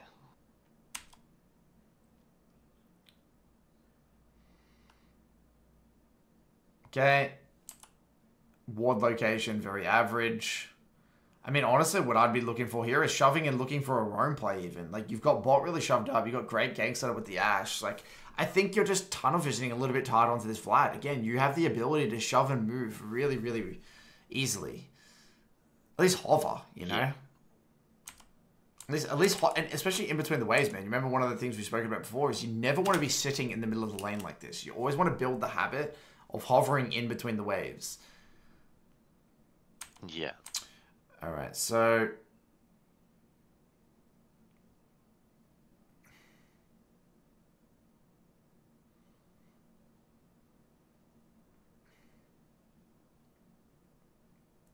I mean, we can still be taking plenty of good trades here. We're just not. Is there a reason why you're not trading here?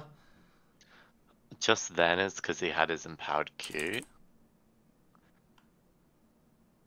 What about there?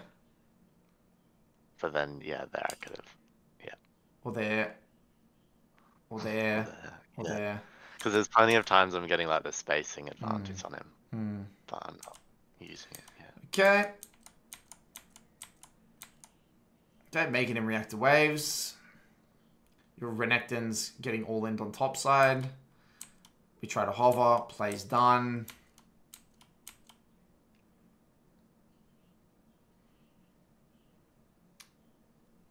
How much gold is it, the Lich Bane from Alternator? I think it's Pretty soon. Is it 1700? 2000? Can't remember. I think it might be 2000. 2000? Nice. This looks like a very clean, short, sharp pick. Well done.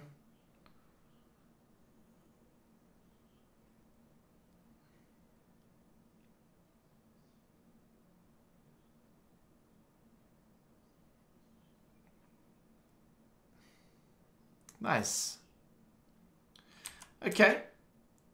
So not bad. Look, you know, I respect it. Honestly, I think not too bad. Not too bad. Utilize the grubs here. We can overstay because you've got TP. I respect it. Rumble also defend. That's fine. Lich Bane, beautiful. Okay. Great. We're in a very, very commanding position. Now, I really disagree with this TP. Why did we TP here?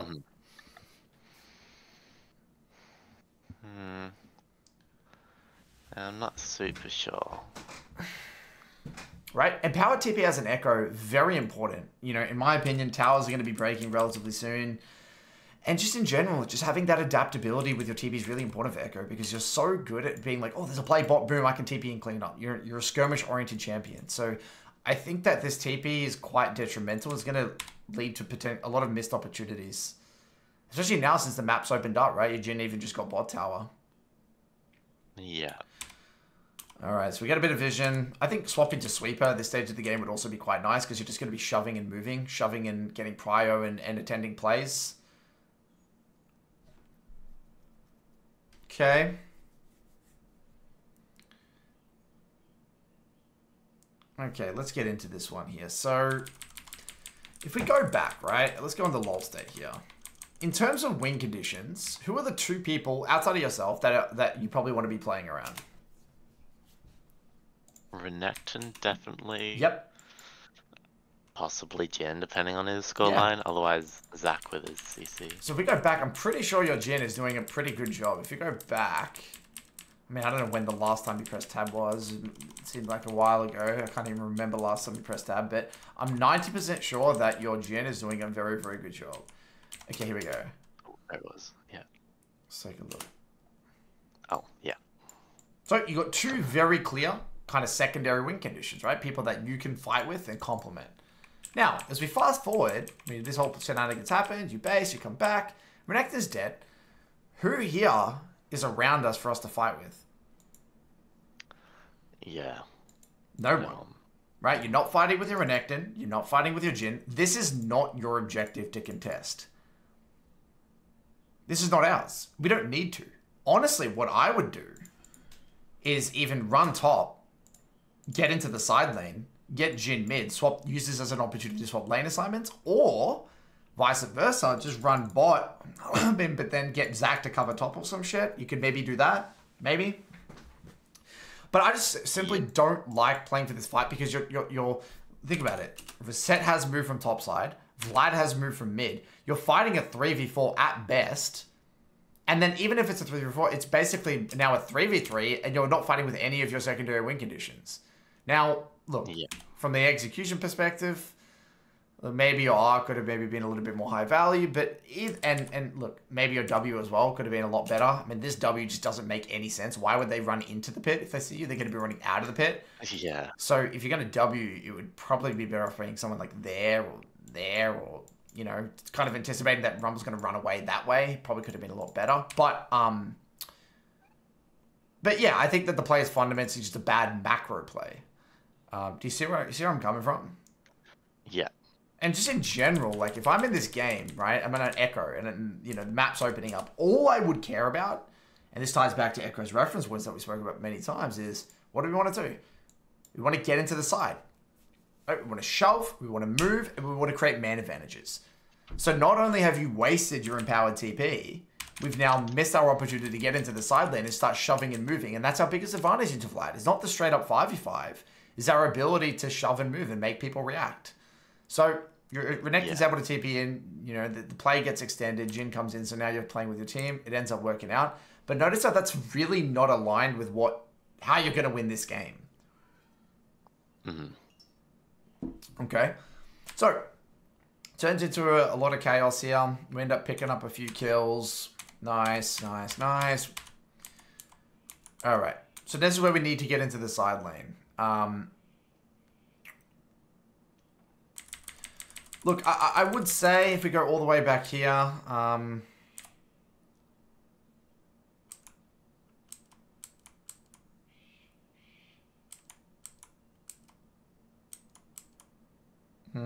I wonder if you could have helped your Zac on the dragon before basing. No, I guess you have no mana. It's hard. I have no mana. Oh, this is a plant there, though. There's a plant in the river. It's a tough one. It is a tough one. Okay. Alright, whatever. So that happens. There's a bit of chaos. Not important. We need to swap these lane assignments. You need to get Jhin in mid. At least we're fighting with the Jhin here, so it's not too bad.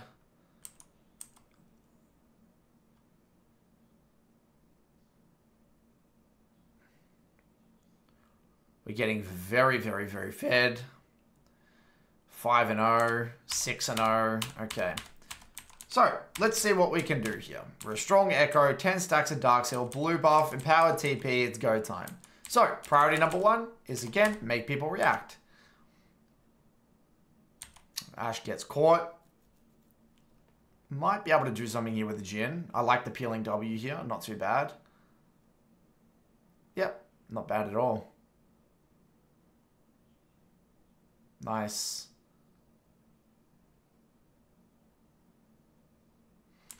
Nice. Okay, that's Nash's. Okay. So, let's do a bit of a recap. We're out of control fed. We've got a gigantic bounty. So, you know, priority number 1 in a scenario like this is always, always, always value our life. Yeah? Value our life. Now, the best way to, one of the things that's going to help us do that is identify what are those key threats. Again, the only thing that really bothers you this game is Warwick.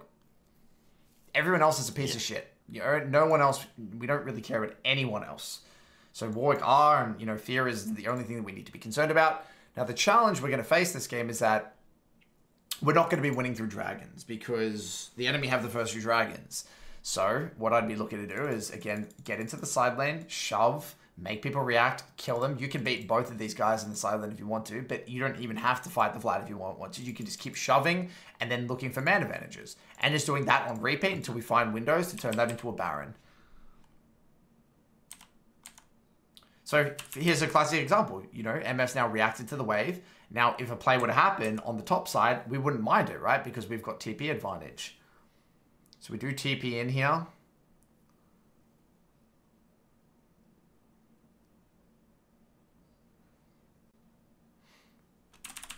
I would say my only criticism with this play is that I'm not a massive fan of the TP location. I think what you could have done is maybe even TP'd on that wave there to get a little bit more of backline access. Okay. But not too bad. I don't mind it. I respect it. Turn that into a tier 2. Reset, reset, reset. Beautiful. Back into the side again. Renekton goes bot. He's the one with TP. That's fine. Dragon's coming up in a few seconds. By the way, I think here, and just a little thing, you could have pinged back your Jhin. And look, I don't want to get too into this because this is getting into things that aren't really Ekko specific and more, you know, that commander mindset that you've probably heard me talk about, whereby, you know, this is just a terrible play from Jhin. We need everyone to recall and redeploy for that dragon, which you did ping in chat, to be fair. So, yeah, just sometimes if you have a freed up mental stack, you know, giving people a bit of a heads up that, you know, overstaying there is not ideal. But you should still be able to fight this one, to be honest. You and Renekton are so goddamn strong. Oh, that was a misclick. Oh, Jake. I was meant to E and I misclicked R. End of review. I was like... And then don't tell me we lose a bounty here. I don't think I lose flash. I think I get out. But it's just like, I really felt it in the fire. Like, this is huge.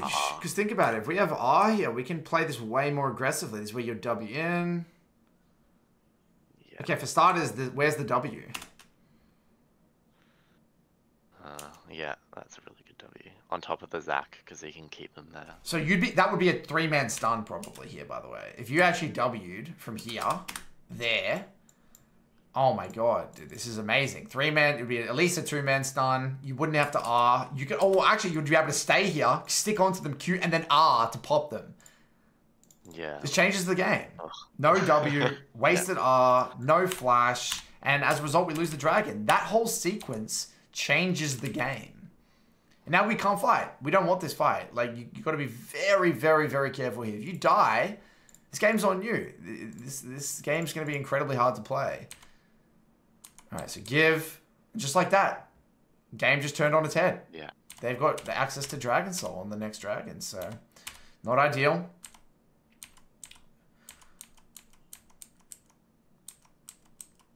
Okay, so by the way, just a side note, right? This is one of a really big problem I see in some of the lower elo brackets is that they don't really know how to play with split pushes. So if you see your team hover you as an Ekko, tell them to get lost. You don't want them here. So if they're hovering you, you ping back, and you ping them assistance on the other side of the map. We want to draw people to you to create man advantages. We don't want your team to hover you down here. Right? If they send 2 or 3 members to kill you, they should be doing Baron on the other side of the map. If your team hover you here, it's a complete waste of time. Like, whatever your team... This is so bad that you need to tell them to get the hell out of here. Yeah, okay. Now... So I guess I want to be weak-sided, you know. Well, yeah, I mean, you want to just make people react, yeah. I mean, I wouldn't really view it weak side. I mean, I guess weak side, yeah, but... Theoretically, but... I wouldn't really think of it like that because you're so goddamn strong. Now, and again, another little thing here. You know, again, you just don't really want your team to make a play here. You're not there. So, again, sometimes you can ping danger and get your team out of there and whatever. But, again, I don't want to be too hard on you there. That's hard. That's not really something I'd want to focus on at this rank. But you're an Ekko. You can steal Barons. So, this is actually something you can look... Yeah. Yeah, I don't know about this one, I'll be honest. I think a better way to play this is actually play for the steal. Don't worry about the void. Yeah. Play for the actual steal. Because I have W. So, yeah, I have stolen before. That's what I was trying to do. Alright. Alright, we got Death Cap and base here. Not a massive fan of this TP. Just give the tower. Whether this tier 1 lives, it doesn't matter. It's going to die inevitably anyway. I'd much prefer you hold your TP for creative plays. Right? Because then, you know, if you have TP, you get into the side lane, you can look for TP flanks. There's so many things you could do. Or rip up the side lane. Again, no one on their team has TP. So how are they going to be able to deal with you in the side lane? Right? So this is the second empowered TP this game that has been really, in my opinion, low value. This is where ideally you'd be getting into the side lane playing 4-1, telling Renekton group mid, and we play 4-1, we play side. But nonetheless, we get a nice little pick onto the MF due to the nice Ashe ult. We can play this fight here. Yep. Don't have R, so we've got to be quite careful. Yep, good.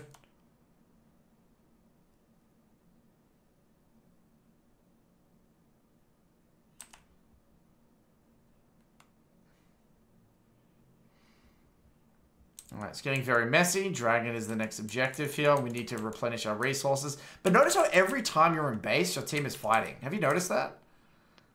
This has been like the 3rd time in a row where you're like actually like either recalling or redeploying, and then your Renekton goes in. Even just like one of these plays, if your Renekton doesn't make a play, one of these times where you're recalling, the game would just be completely different. You know? So like, again, I just want to really raise your attention to the possibility sometimes of just taking a little bit of control, which is really, if you have clarity over what you want to do, sometimes dropping a ping or 2 can go a very long way. And now the game, in my opinion, is just very noisy. It's just the same shit over and over and over again. So, what I would suggest for you, I think, look, I think the Vlad specifics, what we can take away from the early lane is, now we know, I guess, how the Halo Blades interact with the W. I actually personally wasn't even familiar with that, so I guess the adaptation there is you E next to the Vlad, and then reposition after with the clicking on the character if he doesn't pull it immediately. So I think that's something you can maybe do to conserve your Halo Blades proc. I also think in the early lane you could have done a better job timing some of your all-ins with last hits. And then the only other nitpick is I think sometimes you could have let the wave come out a little bit when he was low, rather than just perma-shoving in, so, you know, would have created a little bit more space to trade. But honestly, I think it's good enough. Like, I don't think this early lane trading was the reason you lost this game at all. You know, these are just very minor optimizations in the grand scheme of this game. The more important or the bigger fish to fry here would be I would say, spending a little bit more of your mental stack when you're having prio to be aware of what's going on the map. You're way too tunneled on the 1v1. You know, I get it. You wanted to keep this guy locked in lane. I understand. But I think that even just allocating 10%, 20% more of your mental stack towards what the hell your jungler is doing, you could have complemented him better on Rift. You could have complemented him better on Dragon. There's a few instances where it could have just been a game changer because you had first move. Yeah. Number 3, I just think that your empowered TP usage is not ideal, and you're really failing to think about the consequences of using it. You got to remember an Ekko, especially as a fed Ekko, you know, your goal is to get into the side lane, and having a powered TP is going to make your life a hell of a lot easier when it comes to adaptability and making people react in sides. And then I would say lastly, you know, one other thing is that in your lull states throughout the game, if you could direct a little bit more attention to not only where your team is, but specifically who is fed. You know, I think you had a tendency to be a little bit blasé in terms of your awareness of secondary win conditions. And I think if you were to just allocate a little bit more attention to who is fed on your team, then you can allocate more attention to where those particular members are. And that's going to give you a bit more of an indication of where to play around and what plays you should and shouldn't make. Yeah. Does that all make sense? Yeah. You sure? So it's more of the macro kind of... Yeah, just a few things. A bit more awareness of your jungler's location. Just a bit more intention with your TP usage. A bit more intention of just getting into the side and shoving and moving. And look, you know, identifying who on your team was fed and playing around them. And look, the last little thing, but it's not really a learning objective, more of an observation, just to plant that seed in there. Taking a little bit more control with your pings. Like if you could just, even if you could if you pinged one of these fights away, right? Prevented Renekton from going into one of these moments where you're in base. Holy moly, this game would have been completely different. Mm-hmm. Something to keep an eye on. I find I do ping, and I have it on my whiteboard. I find I ping when my mental stack isn't overloaded. Right. So when people start telling me to ping, that's my signal saying like my mental stack is going haywire. Mm. Did you have any other questions about this one? No. I just need to look at the TPs. I think will be the main one. Yeah, again, I think there's a lot of value in having better quality TP usage, man, especially as an Ekko. Mm-hmm. Beautiful. Well, if you have any other questions or you need help breaking down those kind of mid-game sequences or anything, and you're really struggling kind of where to deploy or whatever, let me know. Whip it in the VOD questions channel. Otherwise, not too bad then. There's a lot of good stuff. You were close. Some great skirmishing. Mm-hmm. The next victim, the next coaching victim here, Leper. We have a silver 1. You're on your Annie journey, aren't you? Yep. Beautiful. I am, and I'm absolutely loving it. All right, so getting those reps in, good to see. Your deaths are terrifying me here, Leper. It's a problem, and this is a VOD that is really going to show this. That's why I brought this VOD. All right, well, let's get into this one. So we've got an Annie versus Ari. Warwick jungle. This Ari's actually opted in for Ignite, which is interesting. Okay, so you felt as though this was, I guess, a representative This VOD of your level of play. 1000% is a game that is completely on me, and I completely lose this game because I die a fuck ton. Right, all right, I love it. I'm strapping myself in. I'm ready. I'm buckled in. This is ready for the journey. Exciting action-packed game. All right, action movies. I'm expecting to see Bruce Willis here. I'm really looking forward to this one. All right, let's get into it.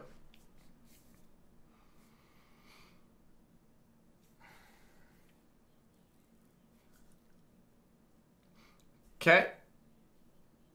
So, it looks like you're doing a very good job of trimming the way with autos here.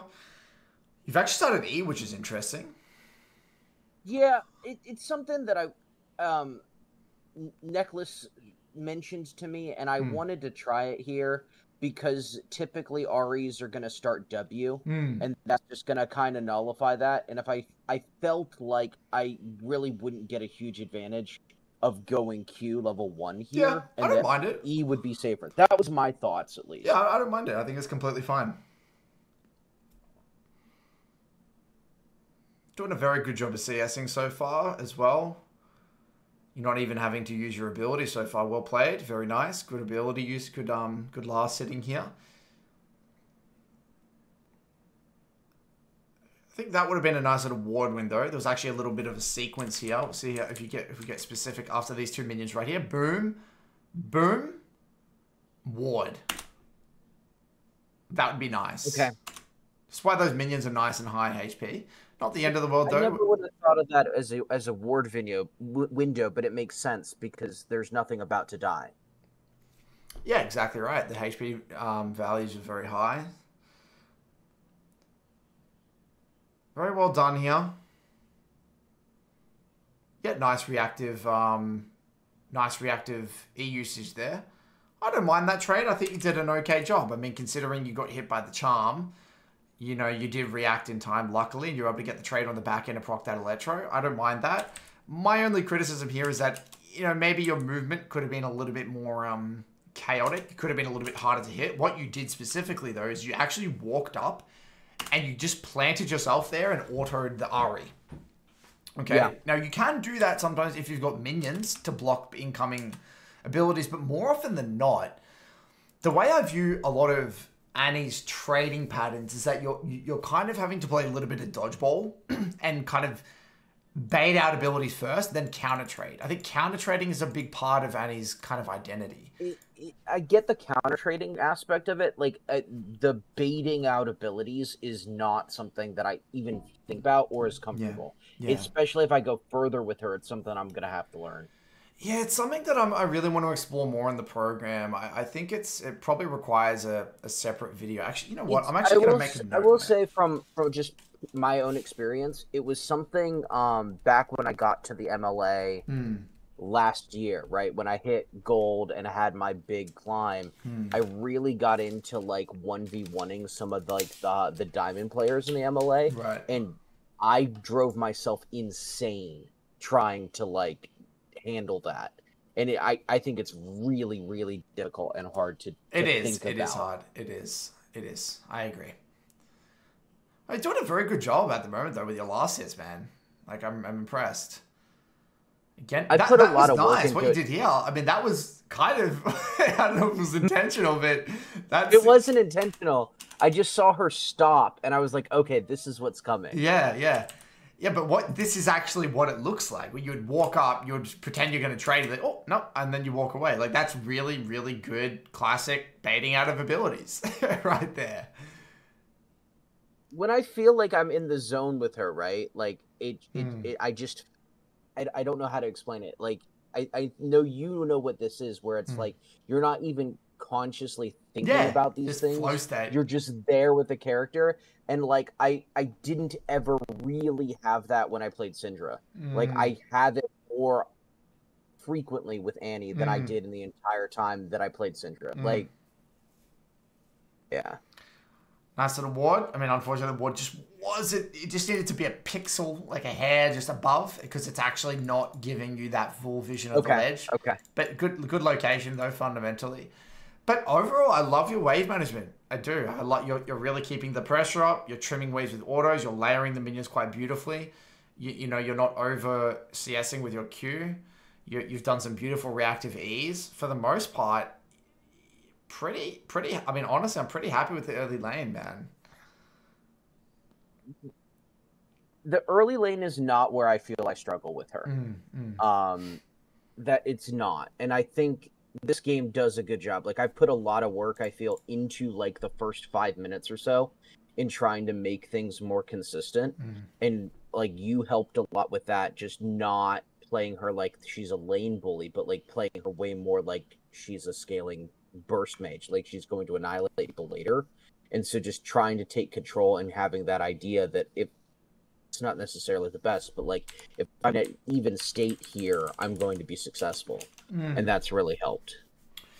Yeah, and so, look, I jinxed you a little bit here as I started to compliment your last Yep. inning. It went down the drain a little bit here, but not too Yeah. bad. I mean, look, you tried to get the wave out here. You were very, very close. The blood scent thing is kind of on, so this is where it gets a bit tricky. Honestly, if it were me, I would have just reset right here. You know, I've got no more pots. I'm getting quite low. You're versing a pretty high threat jungle. I would just reset, base, come back to me. You got to remember, Ari cannot freeze. Why is that? Why can't Ari sit here and freeze? Well, the first thing I'm looking at is because there's only 3 minions. Okay, but think bigger picture. Yeah, technically, but just think bigger picture. Why do you think it's unfavorable for her to freeze? I think it's a better way to put it.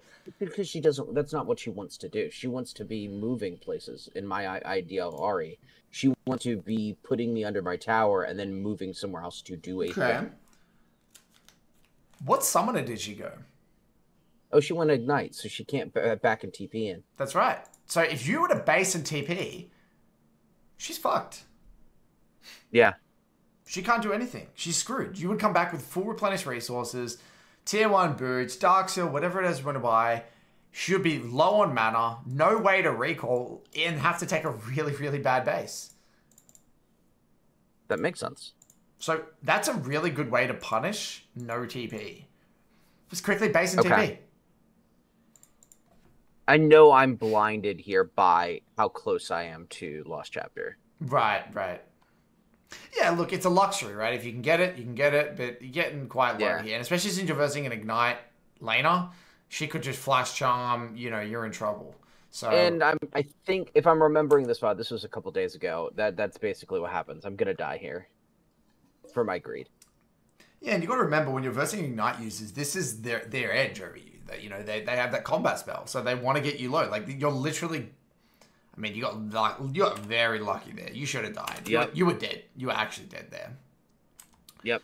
So, yeah, like, I think this... So, specifically, what I would take away from this is that I think you're not really utilizing your TP versus Ignite advantage, and you're tunneling a little bit too hard on the Lost Chapter.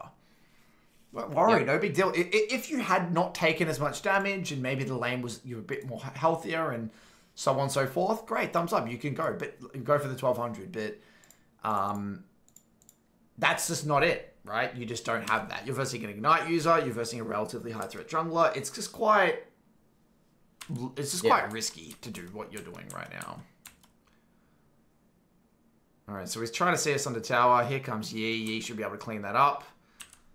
Really focus on the last set of the cannon here. You really want to make sure you're getting those cannons.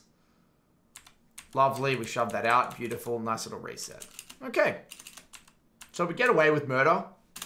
We get our Lost Chapter refill.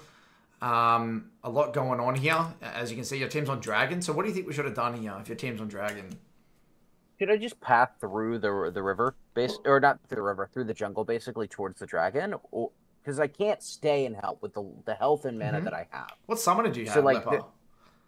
TP, so I could have TP. Just TP in, the man. bottom tower. Really simple. Just go mid. Just TP mid. Just TP mid and run there. I'm following. Why would we not TP? It's just so disrespectful. Yeah. Just TP. Shit's happening, TP. And I would probably TP anyway. But even if nothing was happening, because I want to get in. I don't want to miss any farm. So I'm following. Just TP in. Alright, so we end up TPing eventually. Yep. Okay, we try to prep our stun here. Nice little stun. Go, tippers, go. Nice. Nice. Yeah, I mean, not bad. Look, if I'm in a nitpick, I mean, maybe you could have had a better quality R where you would get the double stun, right? Rather than I thought I would have. Like, Janna is just so close, but I understand.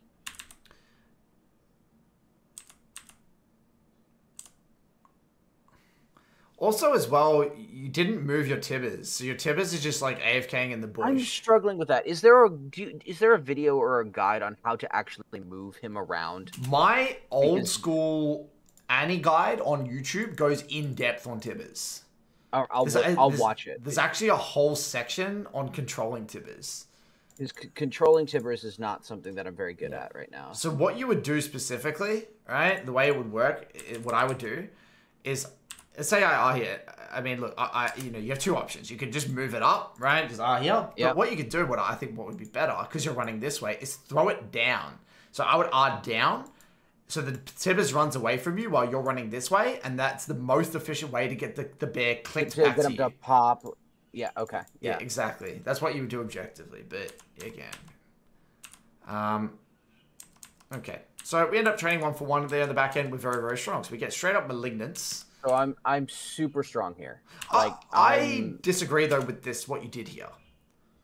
So here, right, let's just take a look at your options. You can do what you did, sell the Refall and get your Malignants. What I would prefer is go Sorks. Okay. I'd prefer to go Sorks and then just go from there. Or even this plus tier 1 boots.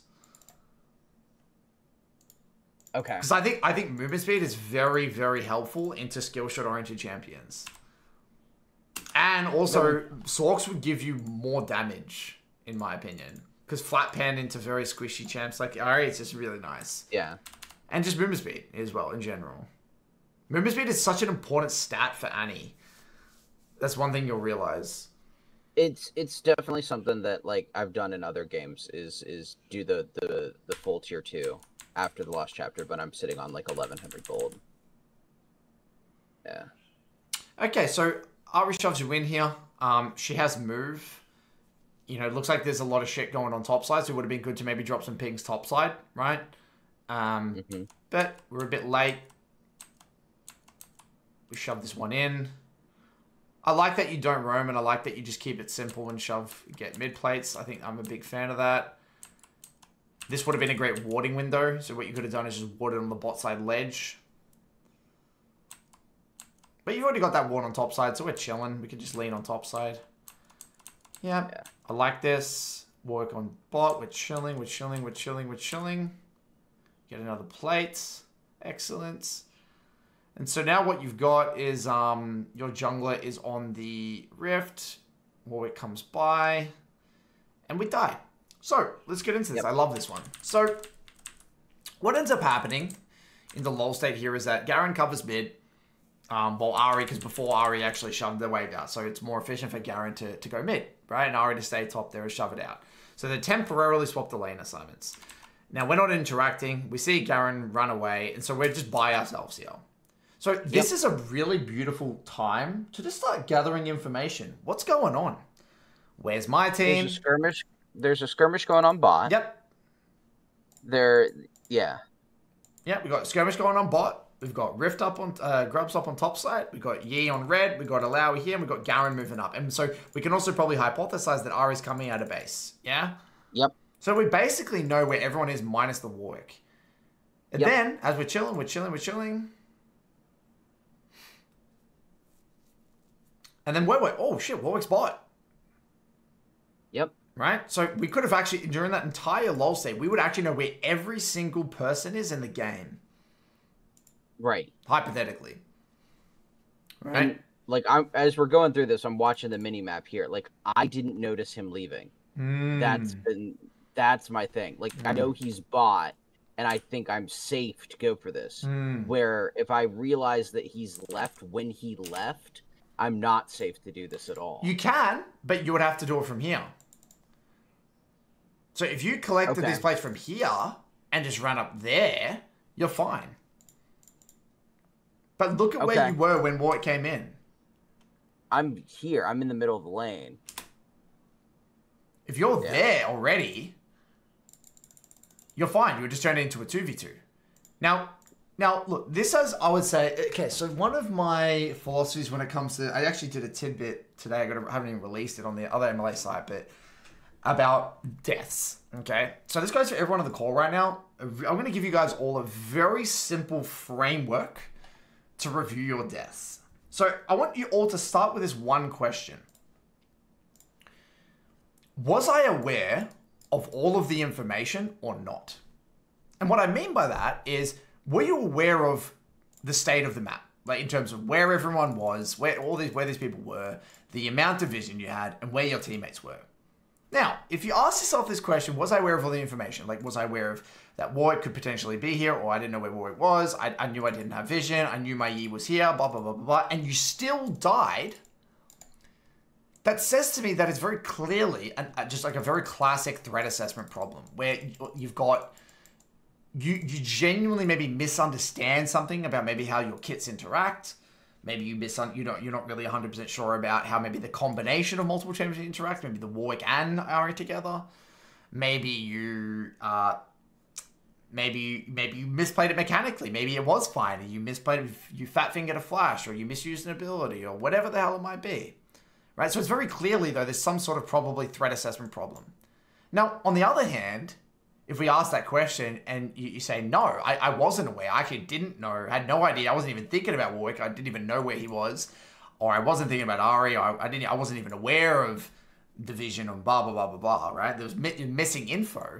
Well, it's really hard for us to definitively say that it was a threat assessment problem, isn't it?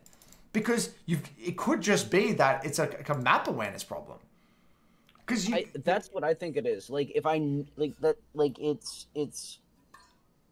I was not aware that Warwick would be coming here, right? Like, so right. If we go back to that I do not have all the information, right? Yep. That's my issue. Okay, so if that's the problem, if you're going your debts and that's the problem, that means what the learning objective, or typically the focus point that I would set a lot of the time, is your lull state calibration, your lull state map state calibration, your lull state usage in general.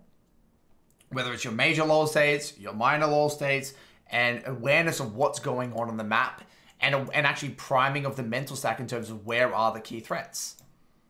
Now, it's a little bit more complicated than this, right? Because if you think about it, because this is where, and I don't want to spend too long on this, but just very simply, lull state usage and threat assessment kind of go hand in hand. Because it's kind of like, is it the chicken or the egg? Where it's like, okay, because I'm scared, because I'm threatened, I look at the map. Mm-hmm. Or is it, I look at the map and that makes me scared? You know what I mean? Like, I use my lull sets and I identify. So it's kind of like, which one comes first? So I always kind of, I believe that they're joined at the hip. They're one of the same thing. You can't, if I'm a competent league player, I know that I'm versing threatening champions, therefore I should be allocating attention to the map. But also, you know, you do need to be using your lull sets to look at the map to re-engage or reignite that threat assessment. So they kind of go hand in hand. So I would say for you, there's probably a combination of both. You probably don't have the most sophisticated threat assessment into particular champions, but as well as you've also got a bit of a map state calibration and lull state problem. But we should always start with the map state stuff, lull state stuff first. Just innately, like, looking at this, like, where we are at this moment right now, right? Mm-hmm. I do not, or even before the RE shows up, like, especially before the RE shows up, my mind is not registering danger. Yeah, right? you're in, it looks like to me you're in La La Land. Exactly. That's exactly where I'm at. I'm not, yeah. Yep, and that's the big problem. The lull state usage. That's right.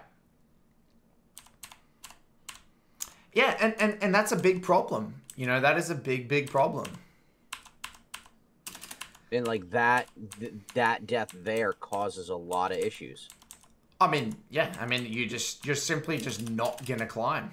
You know, if you don't have good lull state usage and map state awareness, you're just not gonna climb. It's that simple. Okay, so you make a nice little opportunistic hover after the wave on bot side. I love this. Nice little pick there. You get some nice vision. I would have probably done the opposite word. So what I would have done is use my vision trinket here and my control word there rather than the other way around. Okay. It's just easier to defend. Okay, this guy runs into your face. Yeah, I'm a massive fan. I love the trading of R for R, but you end up getting the kill and the bounty. Beautiful. I love it.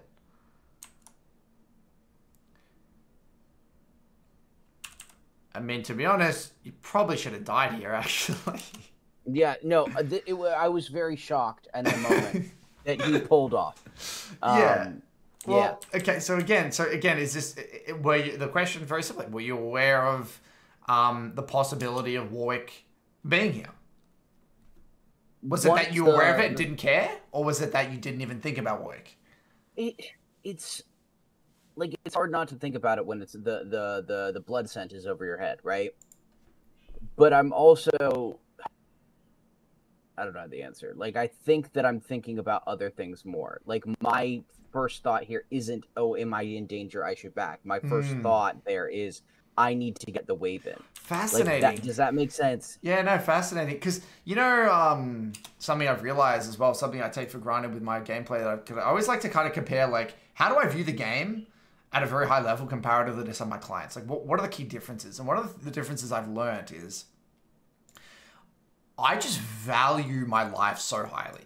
Like, when I'm playing a mage specifically, the only thing that matters is staying alive. It's like, funny you say that because, like, it's value your life in terms of, like, all the League advice that I've heard for years is never one of them, right? Yeah. So, like, I have put so much effort over time into, like, waves and resets and, like, these sorts of things, and there isn't, like, this thought in my mental checklist of live.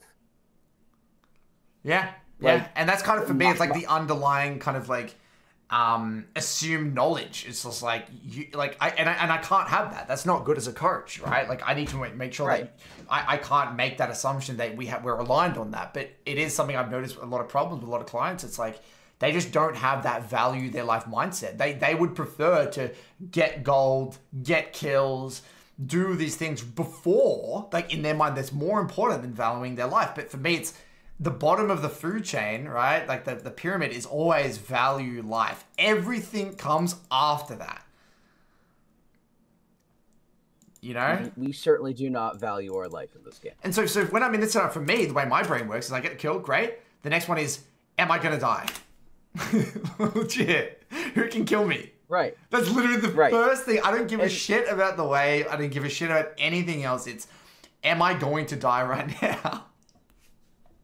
My thought here is, okay, now I need to get the wave in and then reset. Yeah. Like, that's my thought. Yeah, and so again, this is why I think for you, like, notice how this is all joined together. Your lull state usage, right? And your threat assessment and this mindset are all joined together.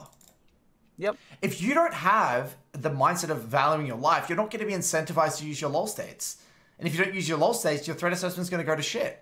So everything is tied together. They're all, it's like a, you know, like a triangle, you know, of concepts that are all kind of joined together. And I think that's actually the core problem. If you actually, I think it is. peel the, you know, cut away the fat, you know, get to the meat of it, it really is. You just don't really value your life. Now, in League, you can't take that to the extreme where it's like, I don't want to do anything because I don't want to die, right? But that is at the foundation. That is at the core. It needs to be at least considered. So look, I don't mind this. It's like, again, it's like, okay, well, I don't, again, but it's like that question. Well, were you aware of the possibility of Warwick being here? Now, we have absolutely no vision. I was not. We have absolutely no vision. Our jungler's on red. So if you thought, okay, even if Warwick comes, I'm fine. And I do think that is the case. I don't think Warwick can solo kill you. You should be all right. But even here, look at this. You're going for the kill over protecting yourself. Yep.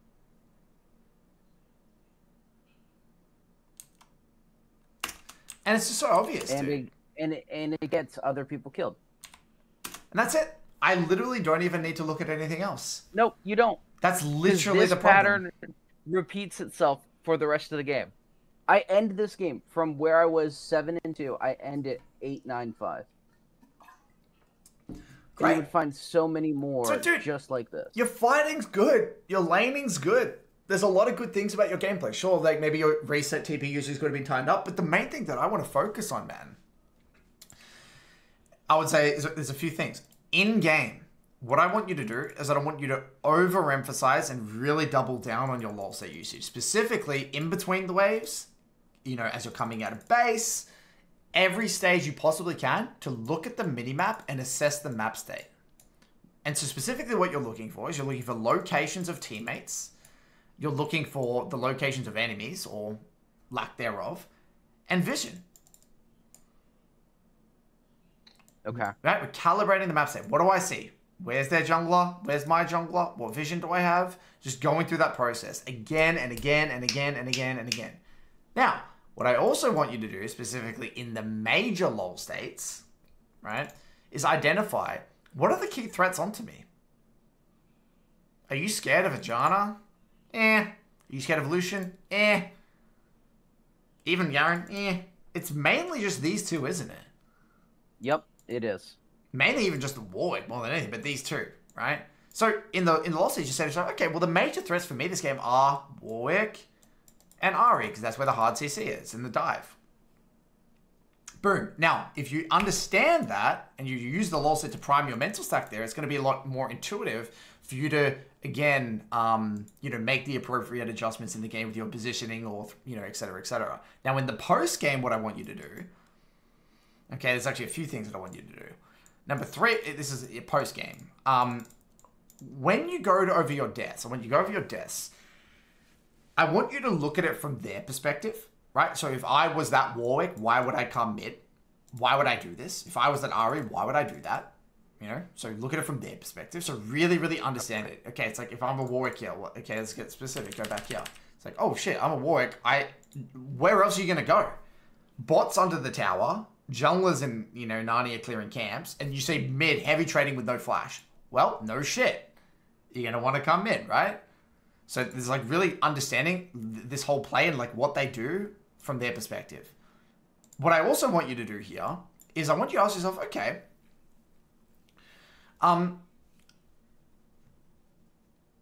like what would I do in hindsight?